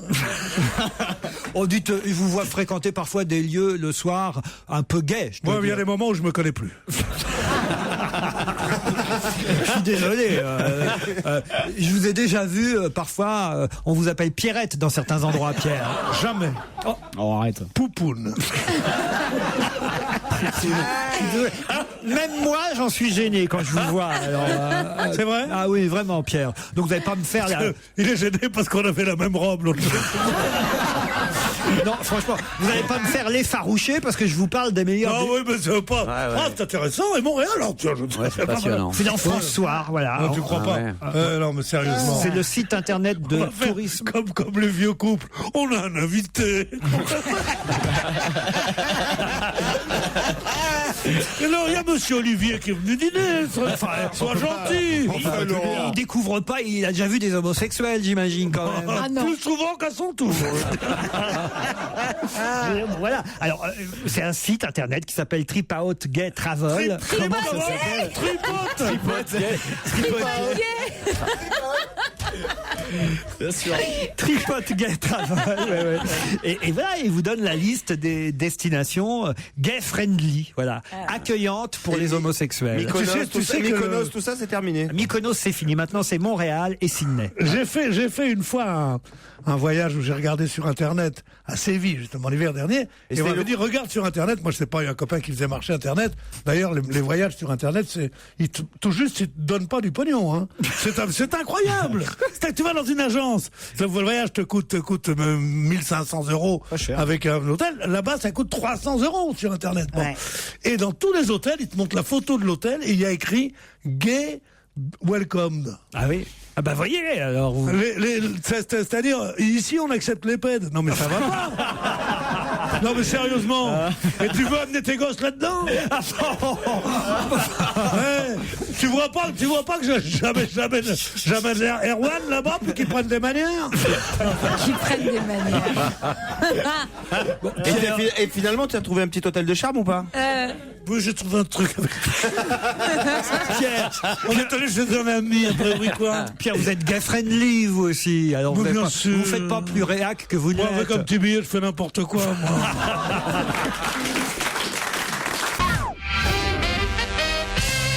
Il faut dire que tout le monde n'est pas au courant de la sortie de cet album coffret de Charlotte Julien. Vous savez, cette chanteuse qui chantait. Qu'est-ce qu'elle chantait déjà, Charlotte Julien? Allez hop, tout le monde à la campagne. Tellement de trucs, bien sûr. Non, elle chantait. Je me rappelle parce que j'avais un de mes équipiers qui se foutait de sa gueule tous les jours et il chantait ça à l'avant du bateau. Je suis une fleur de province. Exactement. Voilà. Alors je sais ça de Charlotte Julien. Je suis une fleur de province. Ouais. J'ai entendu ça chanter au Cap Horn. Ni trop grosse, ni trop mince. Ah ouais, c'est sexy. Allez, on peut vite trouver. Elle était bandante comme une carotte. Comment vous avez dit bandante comme une carotte? Vous trouvez les carottes bandantes? Quand vous avez été privé de légumes pendant longtemps. On rappelle que c'est 5 fruits et légumes par jour minimum. Hein. Alors, donc là, elle ressort un coffret de ses chansons, mais il y a une chanson inédite, un duo. Elle reprend le fameux tube de Dalida et Alain Delon, Paroles et paroles et paroles. Mais qui reprend le rôle d'Alain Delon? Puisqu'elle reprend celui de Dalida, évidemment. C'est un acteur? Non, c'est pas un acteur. Quand il était plus jeune, il a joué parfois dans 2-3 films, au théâtre. Mais c'est pas un chanteur non plus. C'est un écrivain? Non. Mais c'est quoi son boulot? Alors, c'est pas un écrivain, au sens écrivain. C'est un parolier? Et qu'est-ce qu'il fait réellement, en fait? Mais alors, il a publié un nombre incalculable de bouquins qui ont fait d'énormes succès, je dois dire. Ah, je sais qui c'est. Allez-y. C'est, comment ça s'appelle? Closet. François de Closet. Vous voyez François de Closet? Oui, très bien. Et je le verrais bien même s'accoupler avec Julien. Et s'ils font des petits, j'achète 3 bocals pour au moins prendre le quart de la douzaine qu'ils fabriqueraient tous les deux. Oh mais quelle merveille. Je verrais très bien. Ça serait très joli. François de Closet et Charlotte Julien. Ah oui. Il dit des livres qui se vendent beaucoup. Oui, d'accord. Mais enfin bon, il y en a d'autres. Je sais pas comment. Quel beau mélange Charlotte Julien. Surtout, on cherchait dans tes ex en plus, Claude. Donc, Jean d'Ormesson. Jean d'Ormesson, non, on va voyer tu le vois chanter. Oui. Il est capable. Oui, je le vois tout à fait. Je le vois très bien, moi. Oui. Bah oui. Non, c'est quelqu'un d'un peu plus fantaisiste quand même. Michou. Mais vous allez être surpris quand même qu'il ait dit oui à Charlotte Julien. On devrait même l'appeler. Si on a son numéro, on va essayer de le joindre d'ici à tout à l'heure. Si tu nous passais le film. Ah mais non, justement. Le film. Je vous passerai la chanson une fois que vous aurez trouvé. Est-ce que vous sauriez la fredonner paroles et paroles, oui. Elsa? Allez-y, peut-être. Monsieur Kersson pourrait faire Alain Delon ou Pierre. Je peux même vous faire la coupe de Dalida. Je sais que c'est pas du tout radiophonique, mais ça m'amuse tellement. Allez, Laurent, tu fais Orlando pendant ce temps. Hein. Caramel, bonbon et chocolat. Non, merci pas pour moi, mais tu peux bien les offrir à une autre. C'est dommage que ne vous voyez pas le jeu de cheveux. C'est quand même. C'est là. C'était pas mal, non? Très bien. J'ai rarement vu un aussi beau de cheveux qui ne m'aurait demandé autant de pellicules. Non, c'est-à-dire qu'il aurait fallu tourner, je veux dire. Bien sûr. Il est gracieux. Non, mais elle chante bien, elle a magnifique, elle a une voix magnifique. Un joli brin de voix. Alors, c'est gentil. Il lui manquait son Alain Delon ou son, puisque vous n'avez toujours pas trouvé. J'enrage. Vous avez même travaillé avec lui les uns et les autres. En tout cas, Olivier de Kersauzon a travaillé avec lui. Non. Faut assumer maintenant. Je vais te péter la gueule. Attends, ça va t'arriver. Arrête de dire j'ai travaillé avec un mec qui chante avec Charlotte Julien. Non, Il a publié beaucoup de livres qu'il n'a pas écrits. Il a joué au théâtre. Si, qu'il a écrit. Mais c'est pas un écrivain. C'est quoi son boulot? Dans ses livres, on trouve d'autres choses. Il a une spécialité qu'on connaît bien tous. C'est un de ceux qui je peux pas vous dire, moi. À vous de poser des questions. Tu dis qu'il est fantaisiste. Dans quel sens? Non, il est fantaisiste. Il est amusant. Il est drôle. Qu'on aime bien. Qu'on entend même dans des pubs beaucoup en ce moment. Ah, c'est celui qui fait la pub d'Anacol. Non. Michel Sardou. Jacques Weber. Je vois bien Jacques Weber en duo avec Charlotte Julien. Pourquoi pas? Mais il est capable. Ah oui. Michel Leb. Mais non, pas Michel Leb. Pourquoi? Mais non, oui. Il faut bien savoir. Non, écoutez. Il faudrait repasser le début de la chanson. On a quand même entendu il y a 20 minutes. Et comme il y a un montage pourri et que c'est du faux direct, il faudrait quand même devenir honnête. Je ne vous ai jamais passé cette chanson. Est-ce qu'on connaît sa femme? Sa femme, non. Il en a pas. Alors. Fallait commencer par me dire. Alors voilà ce que t'entends par fantaisiste. Alors écoutez, je le connais bien. Je suis même allé chez lui. Et j'ai encore des doutes. Alors, je sais pas bien. Je crois qu'il a eu des enfants, mais j'ai jamais connu sa femme. Voilà. Michael Jackson. En duo avec Charlotte Julien. Ah oui, la chanson posthume. La dernière bande, ouais. Amanda Lear, mais non. Non, mais oui, ça marchait. Hein. Mais non, quelqu'un qu'on aime bien, qui. Ah, moi j'aime bien Amanda Lear. Oui, moi aussi. Quelqu'un qui a fait des disques il y a longtemps. Michel Sardou. Non. Ça va pas recommencer. La semaine dernière. Quelqu'un qui fait de la télé, qui fait de la radio, et quelqu'un qui est là au téléphone. En plus, il vous écoute. Mais il a le droit de rien dire. Martin. Pas Jacques Martin. Non. Et il fait un duo avec Charles. Écoutez. On lui a pas dit en fait. Est-ce qu'il est blond? Est-ce qu'il est blond? Je l'ai jamais connu avec des cheveux. Alors. C'est un indice, ça. On dit merci. C'est un chauve. Oui, évidemment. Complètement chauve. Eh oui. Bonne réponse de Pierre Bénichou. C'est un chauve. Cadeau Pierrot. Alors, qui peut bien reprendre? C'est pas de Coff. Jean-Pierre Coff. Bonne réponse d'Elsa Fayer. Bonjour Jean-Pierre. Bonjour Laurent, bonjour à tous. Comment ça va les garçons? Il y a des filles aussi. Ah oui, bonjour les filles aussi. Ça va très bien Jean-Pierre, mais pourquoi vous avez pris la place d'Alain Delon auprès de Charlotte Julien pour faire ce duo parole-parole? Et je me demande si Delon et moi n'avons pas le même âge, donc il était temps de reprendre la chanson. Et puis en plus, ça m'amuse énormément de travailler avec Charlotte Julien, que je trouve une femme très sympathique. Et puis on a le droit de s'amuser à faire des conneries. Regardez ce que vous faites vous tous les jours.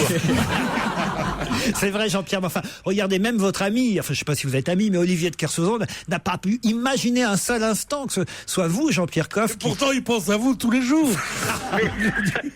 Mais Olivier de Kersauzon, il doit avoir sûrement des perversions cachées comme moi, et nous en parlons pas quand nous nous voyons. Je regrette d'ailleurs de ne plus le voir et je lui fais mes amitiés. Et je voulais en profiter pour lui dire que j'avais passé un moment exquis avec son livre pendant tout l'été. Oh, c'est très gentil ça, Jean-Pierre. Mais parce que c'est vrai, j'ai trouvé son livre Ocean Song remarquable. Mais je pense que lui-même passera un moment exquis en écoutant le duo que vous formez désormais. La seule différence, c'est que lui, il peut se le mettre en boucle, alors que moi, le livre ne peut pas. Comment ça, se le mettre en boucle? Vous voulez il peut mettre le disque en boucle et l'écouter 10 fois de suite. Je croyais que vous vouliez qu'il porte les deux coffrets autour des oreilles en boucle. Je me disais. S'il veut, oui. Ça pourrait être pas mal. Je suis pas sûr que ça y a son genre de beauté. Vous allez monter sur scène avec Charlotte Julien pour. Bien sûr, on va faire le Palais des Congrès. C'est une bonne idée. Et j'espère que vous assurerez la promotion du spectacle. Ouais, puis au moins la petite Charlotte, elle est naturelle, il n'y a rien de refait. Ça vous pouvez être sûr. Elle est d'origine de bout en bout. Elle est bio, la petite Charlotte. Elle est propre, elle est bonne. Elle n'est pas fabriquée par des industriels. Ses parents, c'est des petits artisans qui sont grappés dessus. Ils ont fait une fleur de province. Salaud. C'est pas bien de se moquer. Je me moque pas du tout. Je me moque pas d'elle, mais je suis quand même très surpris. C'est un disque qu'on peut acheter chez Leader Price. Bienvenue si vous venez de nous rejoindre sur Europe 1. On retrouve tout de suite une nouvelle séquence d'On va se gêner, un moment de rire avec Christophe Lévesque, Christine Bravo, Olivier de Kersauzon, Stevie et bien évidemment le taulier, Monsieur Laurent Ruquier. Europe 1, on va se gêner.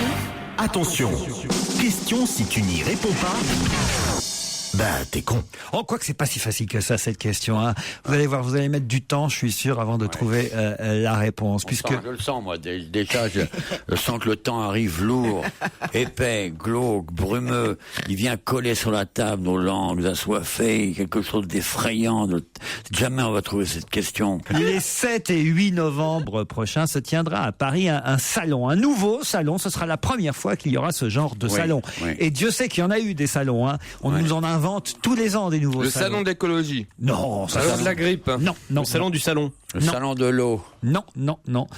C'est une matière, c'est quoi? Non, c'est pas une matière. Pour la première fois en France, les 7 et 8 novembre prochains, s'ouvrira le salon...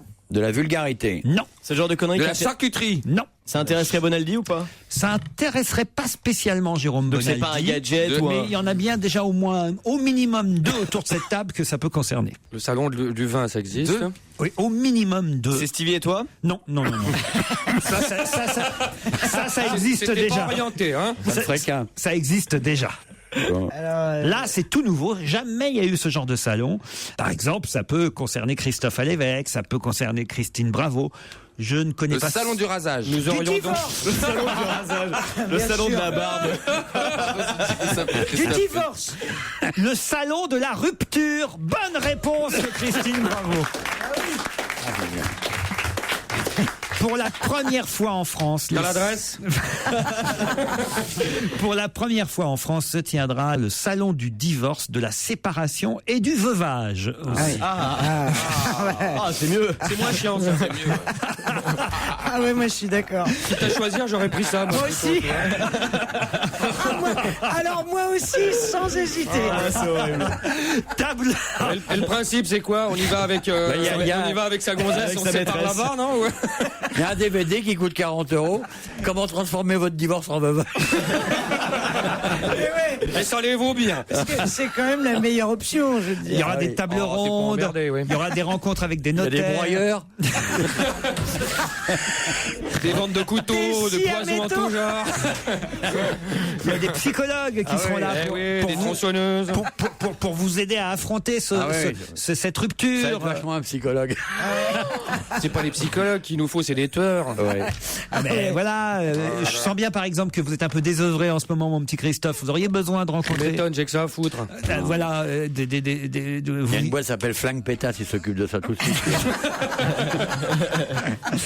Vous êtes con si vous rompez et puis après vous remettez tout. Écoute, c'est pas un métier. Enfin, je veux dire, on n'est pas éduqué, c'est comme être père. Oh non, ça faut. Mais ça c'est de votre faute quand même. Ben oui. Vous n'aviez pas besoin de vous mettre à la colle avec l'autre merde là. Hein.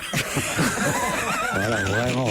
C'est bien fait pour vous. Attends, mais c'est bien fait pour vous. T'avais qu'à réfléchir. Tu pensais qu'à ton bas-ventre comme une chienne en chaleur.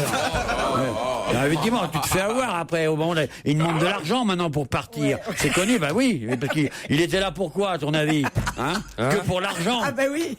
Et encore, t'as rien payé de tout. Parce que même quand tu auras réussi à divorcer, même quand vous serez complètement séparés, c'est le cas. Avec une nouvelle loi, il y aura ce qu'on appelle le retour d'obligeance de substantation de l'être jadis aimé. Laurent Ruquier sur Europe 1, le best-of. On va se gêner. Sur Europe 1 jusqu'à 18h, ce sont Laurent Ruquier et ses chroniqueurs qui vous amusent avec aujourd'hui le meilleur dont on va se gêner. Je vous emmène à Saint-Herblain, c'est en Loire-Atlantique.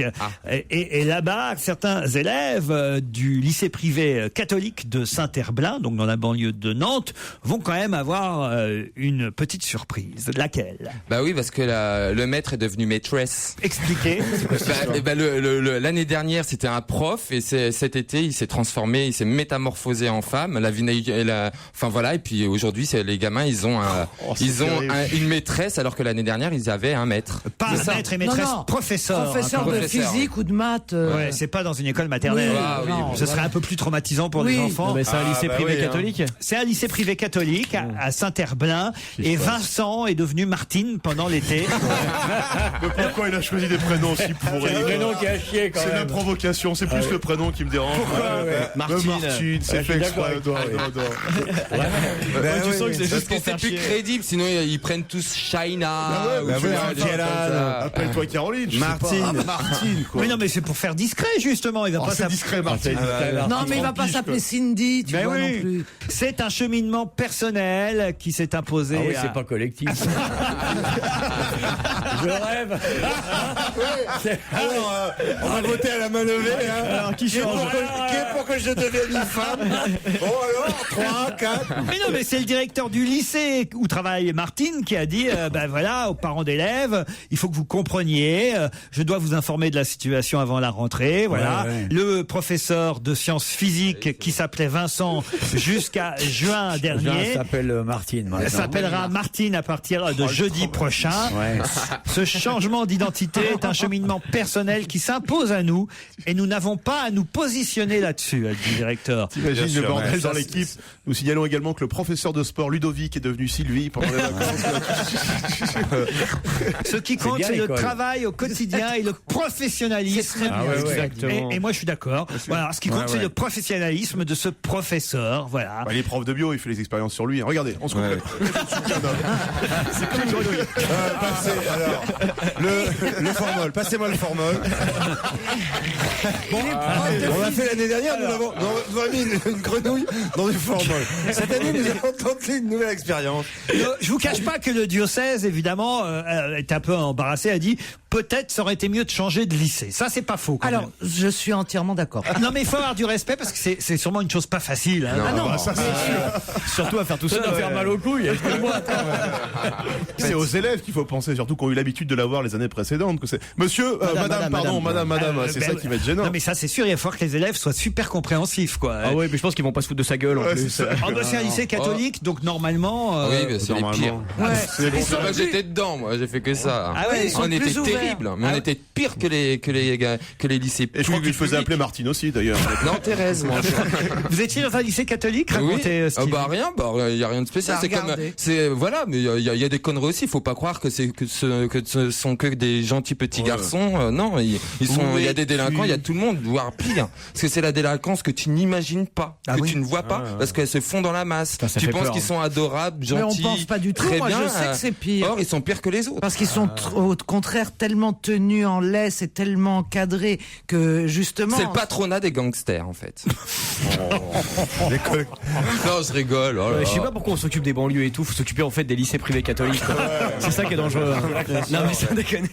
Olivier vient des lycées privés catholiques. Ah bah tiens. C'était pas des lycées, c'était des collèges. Ah, vous, c'était les collèges. Ah bah moi j'avais la blouse, attention, dès que monsieur Léopoto il passait, si on n'avait mais c'est pas de la là, blouse, on avait 4 heures de colle nous. Hein. C'est une blouse, on devait obligatoirement porter une blouse à l'école. Et quand le professeur il arrivait, on devait être debout. Quand enfin, tout le monde. c'était- non, il y a des écoles où ça se passe pas comme ça. Le prof il rentre, tu Tu restes faisais assis, exprès quoi. de faire des bêtises pour te prendre des petits coups de règle comme ça. Non, mais moi mon problème c'est que j'étais effronté. On me disait toujours t'es effronté. Mais l'autre elle me dit bah tu me réponds, je lui réponds arrête de répondre. Tu vois, et à chaque fois c'était 4 heures de colle. Tu quoi. devrais faire un bouquin là-dessus.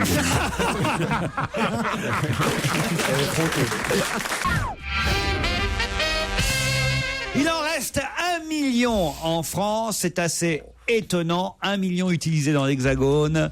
Jérôme, je sens. Utilisé ? Oui, utilisé. 1 million de manifestants? Non.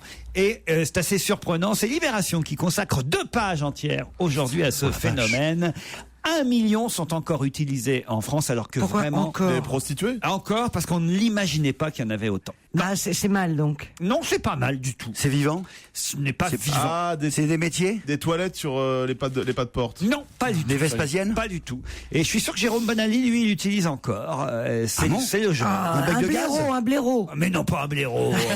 Un moteur Stirling? À quoi Un moteur Stirling? C'est quoi? C'est un moteur à combustion Et externe. tu utilises ça encore, toi? Ouais, en cogénération. Un truc qu'il utilise encore, c'est Manuel. C'est Manuel. Un slip kangourou? Non. En tout cas, Pierre Bénichou s'en sert encore, ça Un c'est couteau sûr. l'économe. Un pyjaveste. Un pyjama? Mais non, pas pyjaveste. Un quoi? Un pyjaveste? Un bob? Pierre, il a ça. On en a nous aussi ou il y a que Jérôme qui en a? Non, mais je pense que vous en avez C'est eu. pour se raser. Est-ce que on toi en a tu eu. t'en sers? Non, bah non, quand même, il y a bien longtemps. Je sais même pas si j'en ai eu un. Oui, au tout Ah. début, j'ai dû en avoir. Au tout début de quoi? Bah, quand c'est sorti, quand ça a existé. Un yo-yo? Ça date de quand? Pas un yo-yo. Il y aurait un million de Un Minitel! Un Minitel. Bonne réponse de Fabrice Eboué. 1 million, il en reste 3615, code indestructible. C'est le titre de Libé aujourd'hui. Minitel Rose annuaire, malgré Internet. Eh bien, 1 million de petites boîtes marron qui sont encore utilisées en France. 1 million de Minitel dans l'Hexagone. Bah oui, on s'en sert pour les pages jaunes, le célèbre annuaire 3611, qui comptabilise encore 12 millions de connexions par an quand même. Mais c'est payant. Et il y en a, ils doivent être là, tu sais, t'as vu mon ordinateur, ils pensent qu'ils ont un ordinateur, je suis sûr. Moi, je m'en sers, effectivement, il a raison, je m'en sers, il y a pas mal d'utilités. La première, par exemple, tu peux le faire sur l'ordinateur, il y a une émulation e-internet qui existe, et voilà. Exactement, vous avez raison de le dire, la moitié des connexions se fait à partir d'internet. C'est curieux, les gens vont sur internet pour utiliser le Minitel. C'est-à-dire qu'ils font e-Minitel. Vous savez pourquoi ? Parce que dans ce monde où il y a des caméras partout, des flics partout, des renseignements généraux partout, quand on est sur Internet, on est fliqué. Alors c'est le cas, évidemment, fonctionne encore formidablement bien. C'est le service 3615 ULA. Ça marche encore, ça qui continue à faire fantasmer. Là, c'est pour baiser des hommes, des femmes de 80 ans maintenant, c'est pas possible. Ils ont plus de 50 ans, les utilisateurs du Minitel. Et alors, pourquoi ça fait fantasmer plus qu'Internet ? Parce que, en fait, Internet n'a pas le côté sulfureux du Minitel. C'est très lent. Tu sais, te rappelles quand ça arrive ligne par ligne. Et surtout, le Minitel ne permet pas, vous avez raison de le dire, Jérôme, d'identifier les utilisateurs. Mais le télégraphe non plus à ce moment-là. Je veux dire, on peut aussi reprendre tous les trucs totalement vieillots. Vous pouvez le jeter du 4e étage, il reste en parfait état. Là, quand même, non, je crois pas, quand même. Ah c'est ce qu'ils disent dans l'article. Ils n'ont pas testé vraiment, alors. C'est le génie français à l'état pur, dit un journaliste d'une radio concurrente qui s'appelle Bernard Poirette, qui dit utiliser encore. À RTL, d'ailleurs, on peut le dire, à RTL, ils utilisent encore le Minitel. Ça nous surprend qu'à moitié, mais voyez. Il le dit dans Libé aujourd'hui. Le Minitel est très rentable. Ses services ont rapporté près d'1 million d'euros l'an dernier à la société AGL, qui édite la majorité des services encore disponibles sur le Minitel. Ça paraît dingue. Mais je comprends que ça, parce que très souvent également, je vous rappelle qu'il y a des bugs sur les fournisseurs d'accès Internet. C'est bien connu. C'est nul l'ordinateur à côté du Minitel. Il y a des fois où ça foire. Attends, il y a Huguette. Elle témoigne, Huguette. Qu'est-ce qu'elle dit? Elle dit, j'utilise mon Minitel pour faire des opérations sur mon compte.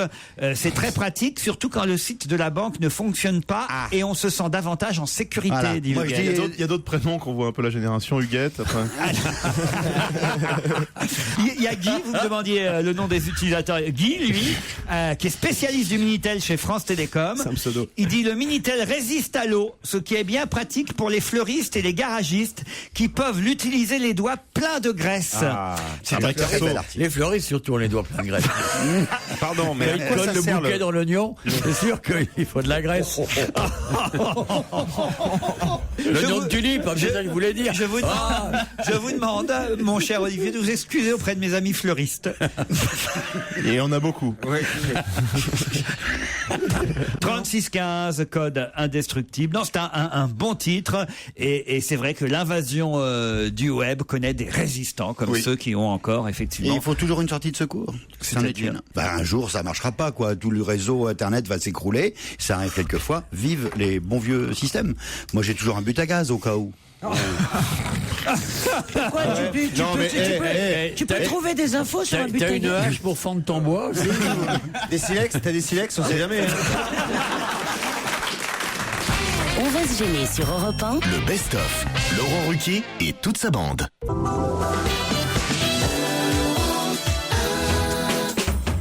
Merci d'être à l'écoute d'Europe 1 et aujourd'hui 11 novembre oblige Laurent Ruquier et sa bande nous ont laissé les meilleurs moments d'On va se gêner, mais vous pouvez venir assister en semaine à l'émission, vous inscrivant au 3921 ou sur le www.europe1.fr. Tout de suite donc un nouvel extrait.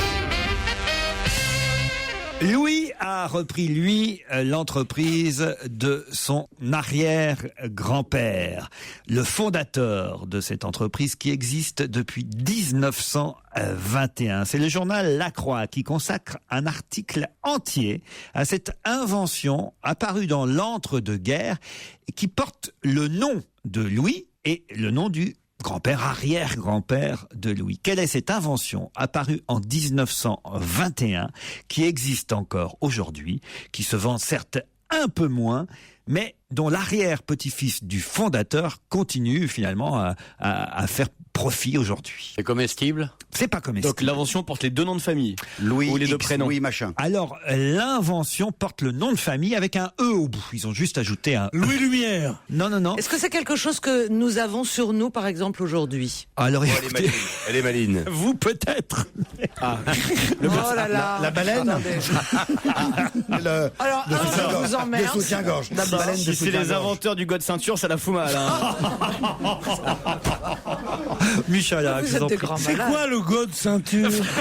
Tu veux pas savoir. Crois-moi, tu veux pas savoir. C'est quoi le god ceinture? En tout cas, comme frigo ou frigidaire, comme scotch ou comme klaxon, C'est devenu un mot générique. c'est une marque qui est devenue exactement un nom générique, un nom commun. C'est-à-dire qu'on ne connaît pas d'autre marque que celle-là pour cet objet-là, ce Ça petit s'appelle objet. le Louis quelque chose. Non, Bah non. Louis, c'est le prénom de la famille. C'est pas le Kleenex, il n'y a pas de E. Louis XVI.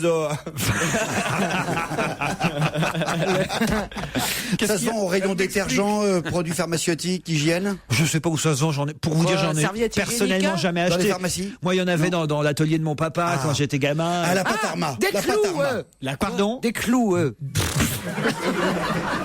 La Patarma. Mais vous êtes conne Dans l'atelier. Dans l'atelier de votre père. Oui, il y en a. C'est pour se laver les mains, c'est la Patarma. Quand il part sur son bateau, Monsieur de Kersauzon a forcément, ça lui a peut-être été utile. Ah, je sais ce que c'est. C'est un truc pour les lèvres pour empêcher le gercer. C'est la pommade Rosa. Monsieur M. Rosa. Et tu vois son père dans Non. l'atelier en train de se mettre de la pommade. C'est du GAFA. Je sais. Oui. C'est monsieur et madame Vaselin. Ils ont inventé la vaseline. Bah vous êtes pas loin parce que ça sonne un peu pareil. Glycérine. Ah non, La non, non. glycérine. Ça se termine en in. La botte de Mais Florine. enfin, mon père avait pas de la vaseline dans son atelier. Ça, tu sais pas, hein. Non, je sais pas, oui. Attends. Je vous prie de ne pas insulter la mémoire de mon papa. L'huile de vaseline, ça sert pour les armes de chasse. Oh là là, vraiment. C'est ça, le T'es mec- pas le mec- romantique, Le toi. mec, il a l'habitude de trouver l'excuse, tu sais. Mais non, chérie, c'est pour mon fusil de chasse. Attends, j'ai toujours un peu de vaseline sur moi, on sait jamais, quoi. Attendez, mais c'est... Je peux vous donner la couleur, c'est orange et noir. Orange et noir. Ouais, orange et noir. Ah, t'as un petit chapeau, là. C'est adhésif. Alors effectivement, c'est adhésif. C'est orange et noir et c'est adhésif. La pâte à fixe. Quelqu'un l'a déjà dit, non. C'est la rustine. Et hier, il y a La rustine, bonne réponse de Pierre Bénichou. C'est monsieur Rustin. C'est monsieur Louis Rustin, l'arrière-petit-fils du fondateur qui s'appelait déjà Louis Rustin, qui a inventé donc la rustine. En 1921, il déposait les brevets, ces petites pastilles autocollantes qui servaient évidemment à boucher le trou d'un pneu. Sur les Mais bateaux, c'était on pas en a autocollant. beaucoup. On en a beaucoup pour les usures de poupées gonflables. Pour les... Il faut comme Mathieu. J'allais dire, vous avez combien de pneus à votre bateau? Ah oui, non, ça m'a d'une clairvoyance. J'aime bien la finesse de vos analyses. Ça nous a complètement induit en erreur, c'est dégueulasse. Bah, si vous avez quand même bien une ou deux rustines sur votre bateau. Ah oui, non, mais si. Emmenez tous des rustines pour réparer les dégâts de votre pine, c'est ça vous voulez dire là. Mais non, mais c'est un petit truc toujours utile. Une rustine, ça peut servir. J'en avais jamais vu. Surtout sur des bateaux en carbone. Hein, c'est Oui, bien sûr. La rustine est indispensable. Pareil d'ailleurs pour les centrales nucléaires. Il n'y a pas de centrale nucléaire sans une rustine au cas où. Mais il n'y a pas un hélicoptère l'armée qui n'est pas une rustine. On aurait évité Tchernobyl avec une rustine, hein, c'est sûr. Ah oui. Non, mais il faut toujours. Non, mais vous avez raison. Cette clairvoyance, cette intelligence, d'être le guide intellectuel. Ah du oui, peuple. et je Merci, pourrais- ça fait plaisir. J'aimerais bien savoir pourquoi j'aurais été susceptible d'en avoir. Ah bah vous aussi. Ah bah oui, c'est normal. Bah oui, non, mais ça, nous, on a tous compris, Ouais. quoi. On a tout Pourquoi fait. elle en aurait, je demande. Eh ben pourquoi il en Pourquoi une aurait femme pas a une rustine? Bah parce que elle a été rechapée déjà, je sais pas combien de fois. Parce que Laurent confond la valve et la vulve, à mon avis, c'est pour ça. Oh non, écoutez Michel. Écoutez, nous sommes encore après de vacances scolaires. On sait que t'es petit, t'es con, t'es méchant, t'es vulgaire, mais là tu vas trop loin. On va se gêner sur Europe Le best-of. On va se gêner. Le best-of continue sur Europe 1 avec Laurent Ruquier, bien sûr, et présent ce jour-là autour de lui, Olivier de Kersauzon, Pierre Bénichou, Claude Sarraute et Titoff. Vous savez qu'il y avait des élections au Gabon ce week-end, et ma question c'est où Ali Bongo a-t-il voté au Gabon? Oh, Comment ça, où? Quoi? Atababoubou. Qu'est-ce que c'est?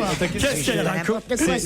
C'est son village. Mais non, justement, vous pouvez. Non, je vous demande pas la carte entière et tous les noms de villes du Gabon. C'est pourtant la seule qui peut dans cette maison qui peut citer toutes les villes du Gabon. Vas-y, chérie. Non, mais, déjà, vous auriez pu me dire le nom de la capitale, peut-être. Je vous demande où. Freetown. Mais non, mais enfin, le nom de la capitale du Gabon, quand même. Gabon. Non. Comment ça Tu sais ça, Olivier? Bien sûr. Tout le monde sait que c'est Jakarta. Ah bah alors là, si évidemment, alors autour de cette table, moi, je pensais qu'il y avait un grand voyage. Libreville. Libreville. Ah, c'est pour ça que j'ai dit Freetown. Alors là, mais c'est pas. Si tu causes l'anglais. Ouais. Il a raison. Il se trouve de toute façon, Pierre. Yes. Il se trouve que de toute façon, c'est ni Libreville ni Freetown parce qu'il n'a. Neither one, neither the other. Parce qu'il n'a pas voté à Libreville. Ma question reste donc valable. C'est ce que j'ai dit, wawababoubou. Si je vous pose la question, c'est parce que c'est trouvable, évidemment, où il a voté. Ali Bongo. Donc c'était pas au Gabon, il était ailleurs. Si, c'est au Gabon, c'est une ville du Gabon.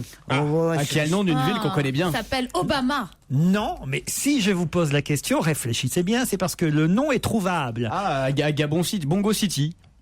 Donc Bongoville. Bongoville, bonne réponse de Jérémy Michalak. Bongoville, c'est en Normandie, c'est près entre Flamanville, Herqueville, Beuzeville, Enfilville. Ça n'a jamais été C'est Bongoville. Ça n'a jamais été. C'est au sud-est du Gabon, Bongoville. Ils ont même une ville à leur nom, la famille Bongo. Génial. C'est normal. Nom d'Ineuilly. Mais c'est génial quand même. De Gaulle, il avait un pays à son nom. Ouais. C'est vrai, remarquez. En tout cas, on l'a surnommé longtemps Monsieur Fils, puisque c'est le fils du père. Et attention, par rapport aux villes et le tourisme, les gays vont dans quelle ville? Il n'y a pas de thé à la fin, tout va bien. Monsieur Père, c'est Sifredi. Non mais en tout cas, Bongoville est une ville qui existe au Gabon et c'est là où Ali. Une très belle ville. Ah oui, vous connaissez? Oui, bien sûr. Oui. Très belle ville. Avec des trottoirs. Puis une place centrale qui est d'une beauté. Il y a des magasins. Il y a des magasins aussi, monsieur. Là-bas, c'est des shops. Cette place là, on parle légèrement quand on parle de commerce en Afrique, c'est des shops. Hein. C'est très beau, Bongoville. En tout cas, la périphérie, le périphérique de Bongoville est ravissant.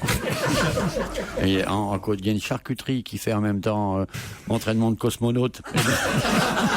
Et danseur mondain au centre de Bongoville, qui est d'une beauté extraordinaire. Ça c'est du génie quand même. Mais vous n'êtes jamais allé à Bongoville. Je suis allé avec. C'est même la dernière fois. Je me souviens ce trottoir de Bongoville où mon père m'a dit écoute, je te quitte. Alors non, là vous dites, vous savez, je vais vous péter la gueule. C'est la 3e fois que je vous le dis, mais la 4e fois que je le fais. Apportez-moi des preuves que vous êtes allé à Bongoville. Écoutez, si mon père était là, mais comme on s'est quitté là, donc il peut pas témoigner. Mais si mon père était là, on était sur le trottoir de Bongoville, il m'a dit écoute, on se quitte, je ne veux plus jamais que tu me suives. Je suis ému en même temps de ce que vous me racontez. Et vous savez, quand on entend la voix de son père dans les échos, ces murs blanchis, et qu'il y a le ciel d'Afrique qui est silencieux dans la nuit, et que vous savez que c'est quelqu'un va vous abandonner pour toujours, et vous êtes là dans votre ridicule petit berceau sans roulette. Et même pas étanche comme Moïse. Et qu'il faut vous démerder, c'est quelque chose. C'est Bongoville, moi j'ai vécu à Bongoville vachement dur. Non, je pensais pas, pardon, je voulais pas. Non, mais vous savez. Je voulais pas remuer des souvenirs difficiles. C'est facile de faire du chagrin à autrui lorsqu'on est un peu égoïste comme vous, narcissique et tout. Mais moi j'ai l'air brutal, mais. Je vous prie d'accepter mes excuses. Oui, un petit peu d'argent aussi.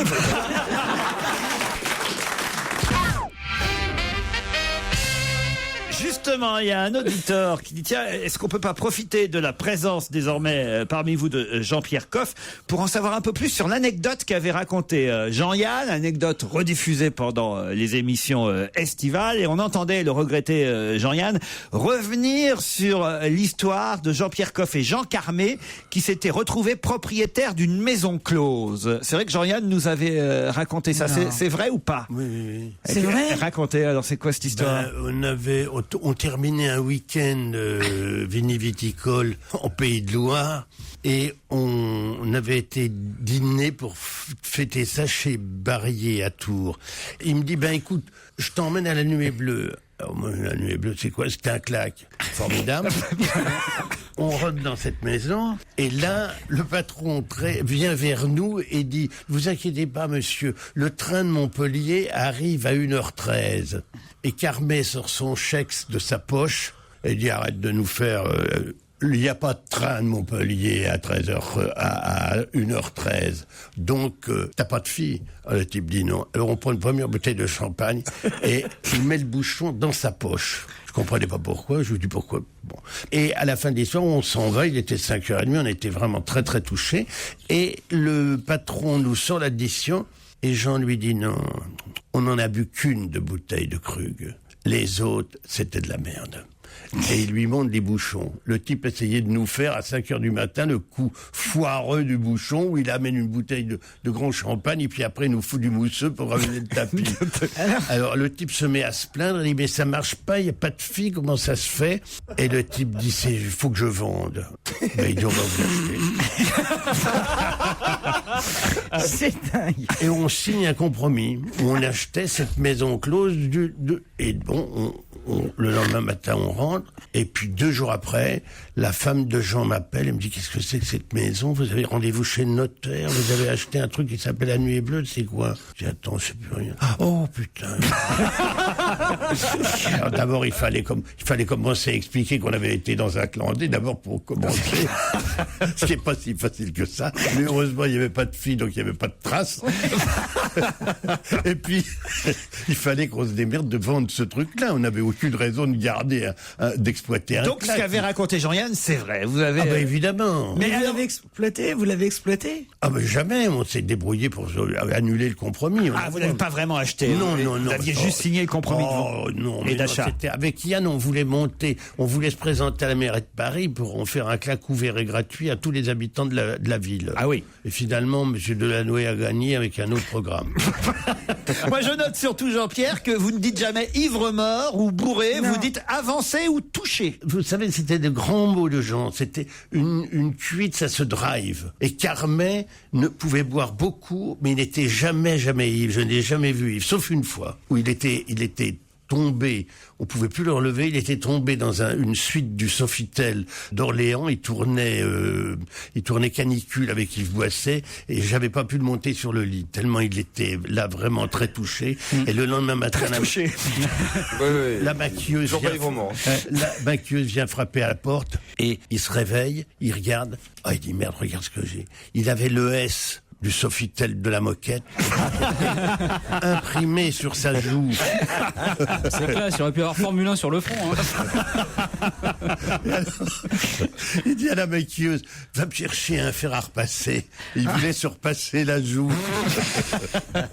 Et vous l'avez acheté le Sofitel aussi, non? Alors, c'était une belle affaire, acheter les Sofitel, Jean-Pierre. Ça aurait été une belle affaire. C'est vrai. Si les gros os arrivent de Montpellier, le mec a rien compris à l'histoire.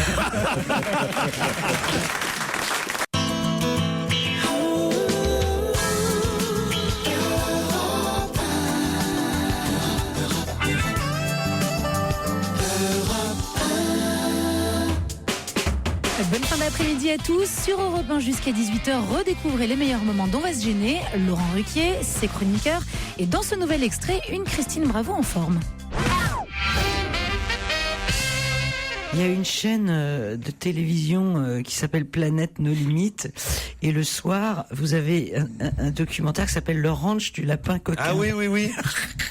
Le ranch moi, du j'ai lapin aimé. coquin. Ouais, regardez. C'est ça que tu regardes? C'est à mourir de rire. Mais c'est quoi, Et c'est une sorte de télé-réalité avec il y a 7 ou 8 putes et t'as les clients qui viennent et qui demandent des spécialités. Elles arrivent, tu les suis dans les chambres et tu les vois baiser. Ah bon? Mais sur quelle chaîne ça? Sur Planète No Limites. Non, tu les vois pas baiser, mais tu vois C'est une télé-réalité. Regarde, il note. Planète.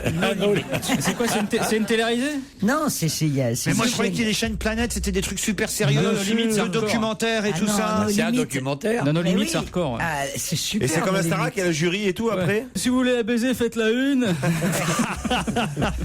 Non mais j'en reviens pas de ce mais que il y a des trucs en de France, dingue. on capte Oui, ça en mais France. évidemment, t'es Mais abonné au est-ce bouquet. C'est pas sur le Minitel. Canal Satellite, si, c'est sur le bouquet. Satellite, mais est-ce que tu as un code à faire? Mais non, pas Le du code tout. parental. Non. C'est pas possible qu'il y ait des Mais images. je te le dis, Non, enfin. mais tu me le Enfin dis. Pierre, un C'est code érotique, parental, c'est ne me dites érotique. pas qu'il y a vos parents qui vous interdisent de regarder. C'est comme ça que ça s'appelle. L'image. Je vois Pierre en train de taper son code parental. Les images. En train de dire, c'est 1, 2, 3, 4 ou c'est 8, 8, 8, 8? Les images de cette chaîne pouvant être nocives pour les enfants, veuillez taper votre code parental. Mais là, c'est pas des pornos. C'est érotique. C'est sérieux, c'est un documentaire. Non, c'est pas sérieux du tout. Alors tu ne vois pas les gens baiser comme Mais tu dis. si, tu les vois. Ils mettent juste un petit flou. Ils floutent. Ils floutent juste les parties sexuelles. Ah, moi j'ai toujours cru que c'était comme ça en fait. Avec des petits carrés. C'est Non, pour puis ça que j'ai eu des surprises alors. Mais ils donnent des conseils, tu vois. Il y avait une émission l'autre soir, c'était on va vous dire j'ai tout, abonné. tout ce que non, Mais non, c'est c'est dans le le bouquet. bouquet Il y a satellite plusieurs Canal chaînes Sat. Ça tous les soirs. Non, mais je regarde de temps en temps, c'est marrant. C'est le seul bouquet qu'elle reçoit. C'est vrai. Et ils donnent des conseils. Alors l'autre fois, c'était voilà, on va vous dire tout ce que vous pouvez vous mettre dans le derrière, mais que vous pouvez ressortir facilement. Oh, enfin écoutez, oh non, enfin. Je te jure. Alors il mettait par exemple, faites attention à la boule de billard parce que vous aurez du mal à la ressortir. boule de billard. Oui. Ouais, surtout la 8. Faut la mettre en dernier. Quoi d'autre comme objet alors? Alors, ils te font la liste de tous les objets et ils te disent allez voir notre site internet et t'as tout ce que vous pouvez vous mettre dans Et vous y êtes allé? cul.com. Bah évidemment, Ah ouais. tu vas voir. C'est pas vrai. C'est complètement cinglé. Celle-ci des objets C'est perdus. comme dans les aéroports, il y a les objets barrés de ce qui est interdit. Voilà. Non, mais- Et ils te disent ça vous pouvez le mettre, vous le sortirez, ça vous pourrez pas le mettre, Non, vous mais- irez à l'hôpital. Non, Donc faites attention. Il y a des émissions comme ça. Je qui suis sont pour assez- l'exactitude. Est-ce que tu es sûr que c'est tout ce que vous pouvez vous mettre dans le cul.com? Ouais, mais c'est en c'est en C'est écrit comme ça. Oui, en Ou au anglais. 3615 pour vous. C'est Pierre. en anglais, si tu veux, all that you can put In your it in ass. voilà, .com. In your Et asshole. t'as des émissions comme ça qui sont complètement Finalement, surréalistes. vous allez vraiment, c'est trop compliqué, vous allez rester sans savoir. hein. Mais tu Et il vaut mieux que tu essayes par toi-même que tu fasses ton expérience toi-même. Pierre. C'est comme les enfants, à un moment donné, il faut un peu se brûler. mais Quoi. non, mais c'est quand le même contrôle étrange que tu parental, regardes par exemple. ça. Moi, j'appelle ma fille en disant viens voir vite tout ce que tu peux. Te Voilà. mettre dans le cul. Non. Oh la belle famille. Elle est propre la famille. Ma fille, elle dit à ses copains, ma mère est dingue, elle m'a appelé. Ah, ça y est, elle s'en est rendu compte. Mais parce que c'est surréaliste.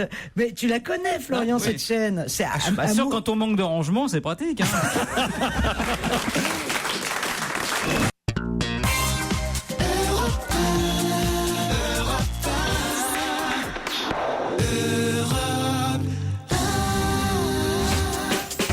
Et pour la dernière fois de l'après-midi sur Europe 1, on retrouve Laurent Ruquier. Et dans cette nouvelle séquence, Christophe Alévèque, Olivier de Kersauzon, Christine Bravo, Jérémy Michalak et Stevie, c'est bien entendu le best-of qu'on va se gêner.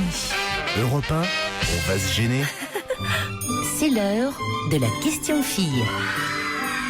Joujou a enfin une excuse pour se maquiller. Je voudrais dans un instant avoir au téléphone un garçon qui s'appelle Sébastien. Sébastien Knight, j'imagine que c'est son pseudo. Et il se trouve qu'actuellement, il vend des DVD à 40 € qu'on s'arrache sur Internet. Mais 40 €. pourquoi s'arrache-t-on ces DVD à 40 €? C'est hors de prix. C'est le pirate de Vierzon, ça y est, ils l'ont chopé? Non, c'est pas le pirate de Vierzon qui copie des films américains. Non, ça n'a rien à voir. C'est pas des copies. Non. Il a ouvert un blog qui a eu un tel succès qu'il en a fait un DVD. Un DVD de quoi? Night, comme la nuit, son nom de famille? Night comme la nuit. C'est pas un DVD qui décrit justement les scènes comme on a vu hier soir pour la première fois sur France 2? C'est-à-dire? Eh ben, pour les aveugles, on leur décrit le paysage, etc. d'un DVD qui serait accessible pour eux. Un DVD pour aveugles, oui, c'est intéressant. Une cassette audio suffirait. Faut être aveugle et con en même temps. Mais tu peux être aveugle et être avec quelqu'un qui voit très bien. Ah oui. Ouais. Et alors, ouais. Bah alors vous achetez un DVD normal alors si vous êtes avec quelqu'un qui voit très bien. Autant pour moi c'est ridicule. Ok. Bon. Alors. C'est un DVD drôle. Un DVD. Est-ce que c'est rigolo? Ce sont des images marrantes? Non, c'est pas spécialement drôle, mais ça peut. Vous par exemple, ça pourrait vous aider. Vous pourriez. Ah, pour perdre du poids? Non. Oh, c'est pour moi qui l'ai dit. Hein. Non. Il se met en scène dedans, lui? Non, il l'a pas dit, même moi je l'ai pas pensé, hein, c'est pour dire. Non, vachement maigri. Est-ce que ça va voir? Il y a des people dedans, il y a un peu. Des people? Non, il n'y a pas des people. C'est un film? C'était pas tout à fait un film, c'est un DVD on va dire, de conseils. Et il se met en scène dedans, c'est lui qui lui donne ses conseils? Oui. Ah, comment le savoir-vivre? Pas le savoir-vivre. Parce qu'il est spécialiste de quelque chose? Oui, tout à fait. C'est le roi. De la nuit? Merlin? Non. De l'arnaque? Non. Non. C'est le roi des cons? Non. C'est le roi de la débrouille? Non. Ça, c'est des conseils sexuels? Ouais. Pas sexuels, c'est conseils de drague? De drague. Ah ouais. Des conseils de drague et de séduction. Bonne réponse de Jérémy Michalak. Bonjour Sébastien Knight. Bonjour. Vous êtes, tout le monde. vous êtes coach en séduction. Effectivement. Voilà. Il y a sa photo? Oui, il y a sa photo, tenez, voilà, c'est lui là, il est en train de parler à 3 filles qui sont autour d'une table dans un bar, car vous abordez n'importe qui dans un bar et ça marche à tous les coups. Alors, pas forcément n'importe qui, de préférence, moi je vais choisir des filles qui m'intéressent, voilà. Les filles en ont marre des approches bateaux. Ouais. Et il fallait quelque chose de nouveau, il faut enseigner aux hommes à séduire mieux. Alors par exemple, Christine est là, elle est en train de prendre un café en terrasse du Flore à Saint-Germain-des-Prés, où c'est son quartier, et là vous arrivez, qu'est-ce que vous lui dites? Automatiquement, je vais arriver avec une conversation qui soit liée à ce qui est en train de se passer en ce moment même, c'est-à-dire quelque chose qui soit léger, qui soit pas prescripté. Par exemple, là on n'est pas à la terrasse d'un café, mais par exemple, j'arriverai en commentant le fait que le serveur vient de se ramasser avec tous ses verres et tout fait tomber par terre, en commentant le fait qu'il y a un bordel pas possible parce que le DJ est incapable de passer un seul disque à la fois. Il faut qu'il y ait une catastrophe, quoi. Mais ça, c'est la première étape. En gros, c'est créer le contact en trouvant un faux prétexte. Mais alors, la deuxième phase, c'est quoi? La deuxième phase, c'est faire en sorte qu'elle s'amuse, c'est être fun, c'est la taquiner. Donc pas la prendre au sérieux. Ça c'est un gros problème qu'ont la plupart des mecs qui font que ça devienne des dragueurs relous parce que ils sont en train de lui faire sortir tout son état civil. Tu viens d'où? Comment tu t'appelles? Qu'est-ce que tu fais? Ah, et c'est bien, et c'est payé combien? Ça c'est le genre de choses qui évidemment ramènent pas grand chose comme intérêt dans une conversation. Ouais, moi tu me parles, je te dis va te faire foutre tout de suite. Hein. Non. Il y a un mec sociable, toi déjà. J'aurais espéré avoir 1 ou 2 conseils pratiques, concrets que vous nous donneriez sur cette antenne et qui nous donneraient au moins l'envie d'acheter votre DVD 40 € quand même. Ah, le DVD 40 €, c'est un peu spécial. Il y a un DVD gratuit maintenant qui est beaucoup plus intéressant, j'imagine, qu'on peut retrouver sur le site TV toujours, qui a des caméras cachées justement où on voit comment moi et un de mes acolytes coach nous abordons justement des filles dans la rue. Et l'amour là-dedans, hein? Et le mariage religieux et tout ça, mais vous piétinez les vraies valeurs. Au bout d'un moment. Et figurez-vous justement que j'ai marié quelqu'un que j'ai coaché au bout d'un moment. Je l'ai marié l'année dernière. J'ai été son témoin. Et c'était effectivement un moment très très important puisque justement c'est plus intéressant pour moi de marier quelqu'un, c'est-à-dire qui trouve une femme. On voit que t'as jamais été marié. Ouais. On voit que t'as jamais supporté la même plus d'une semaine de suite. Hein. Exactement. C'est des coachs en mariage qu'il nous faudrait, tu vois, et en divorce aussi. Connard, va. Sébastien Knight, on vous remercie. Que se taper la même pendant une semaine, c'est comme pas changer de chemise pendant 1 mois. Hein. Non, mais Et voilà, on va se gêner, c'est fini pour aujourd'hui, mais Laurent Ruquier et sa bande seront là demain, même heure, 15h30, 18h, même endroit, sur Europe 1, bien entendu.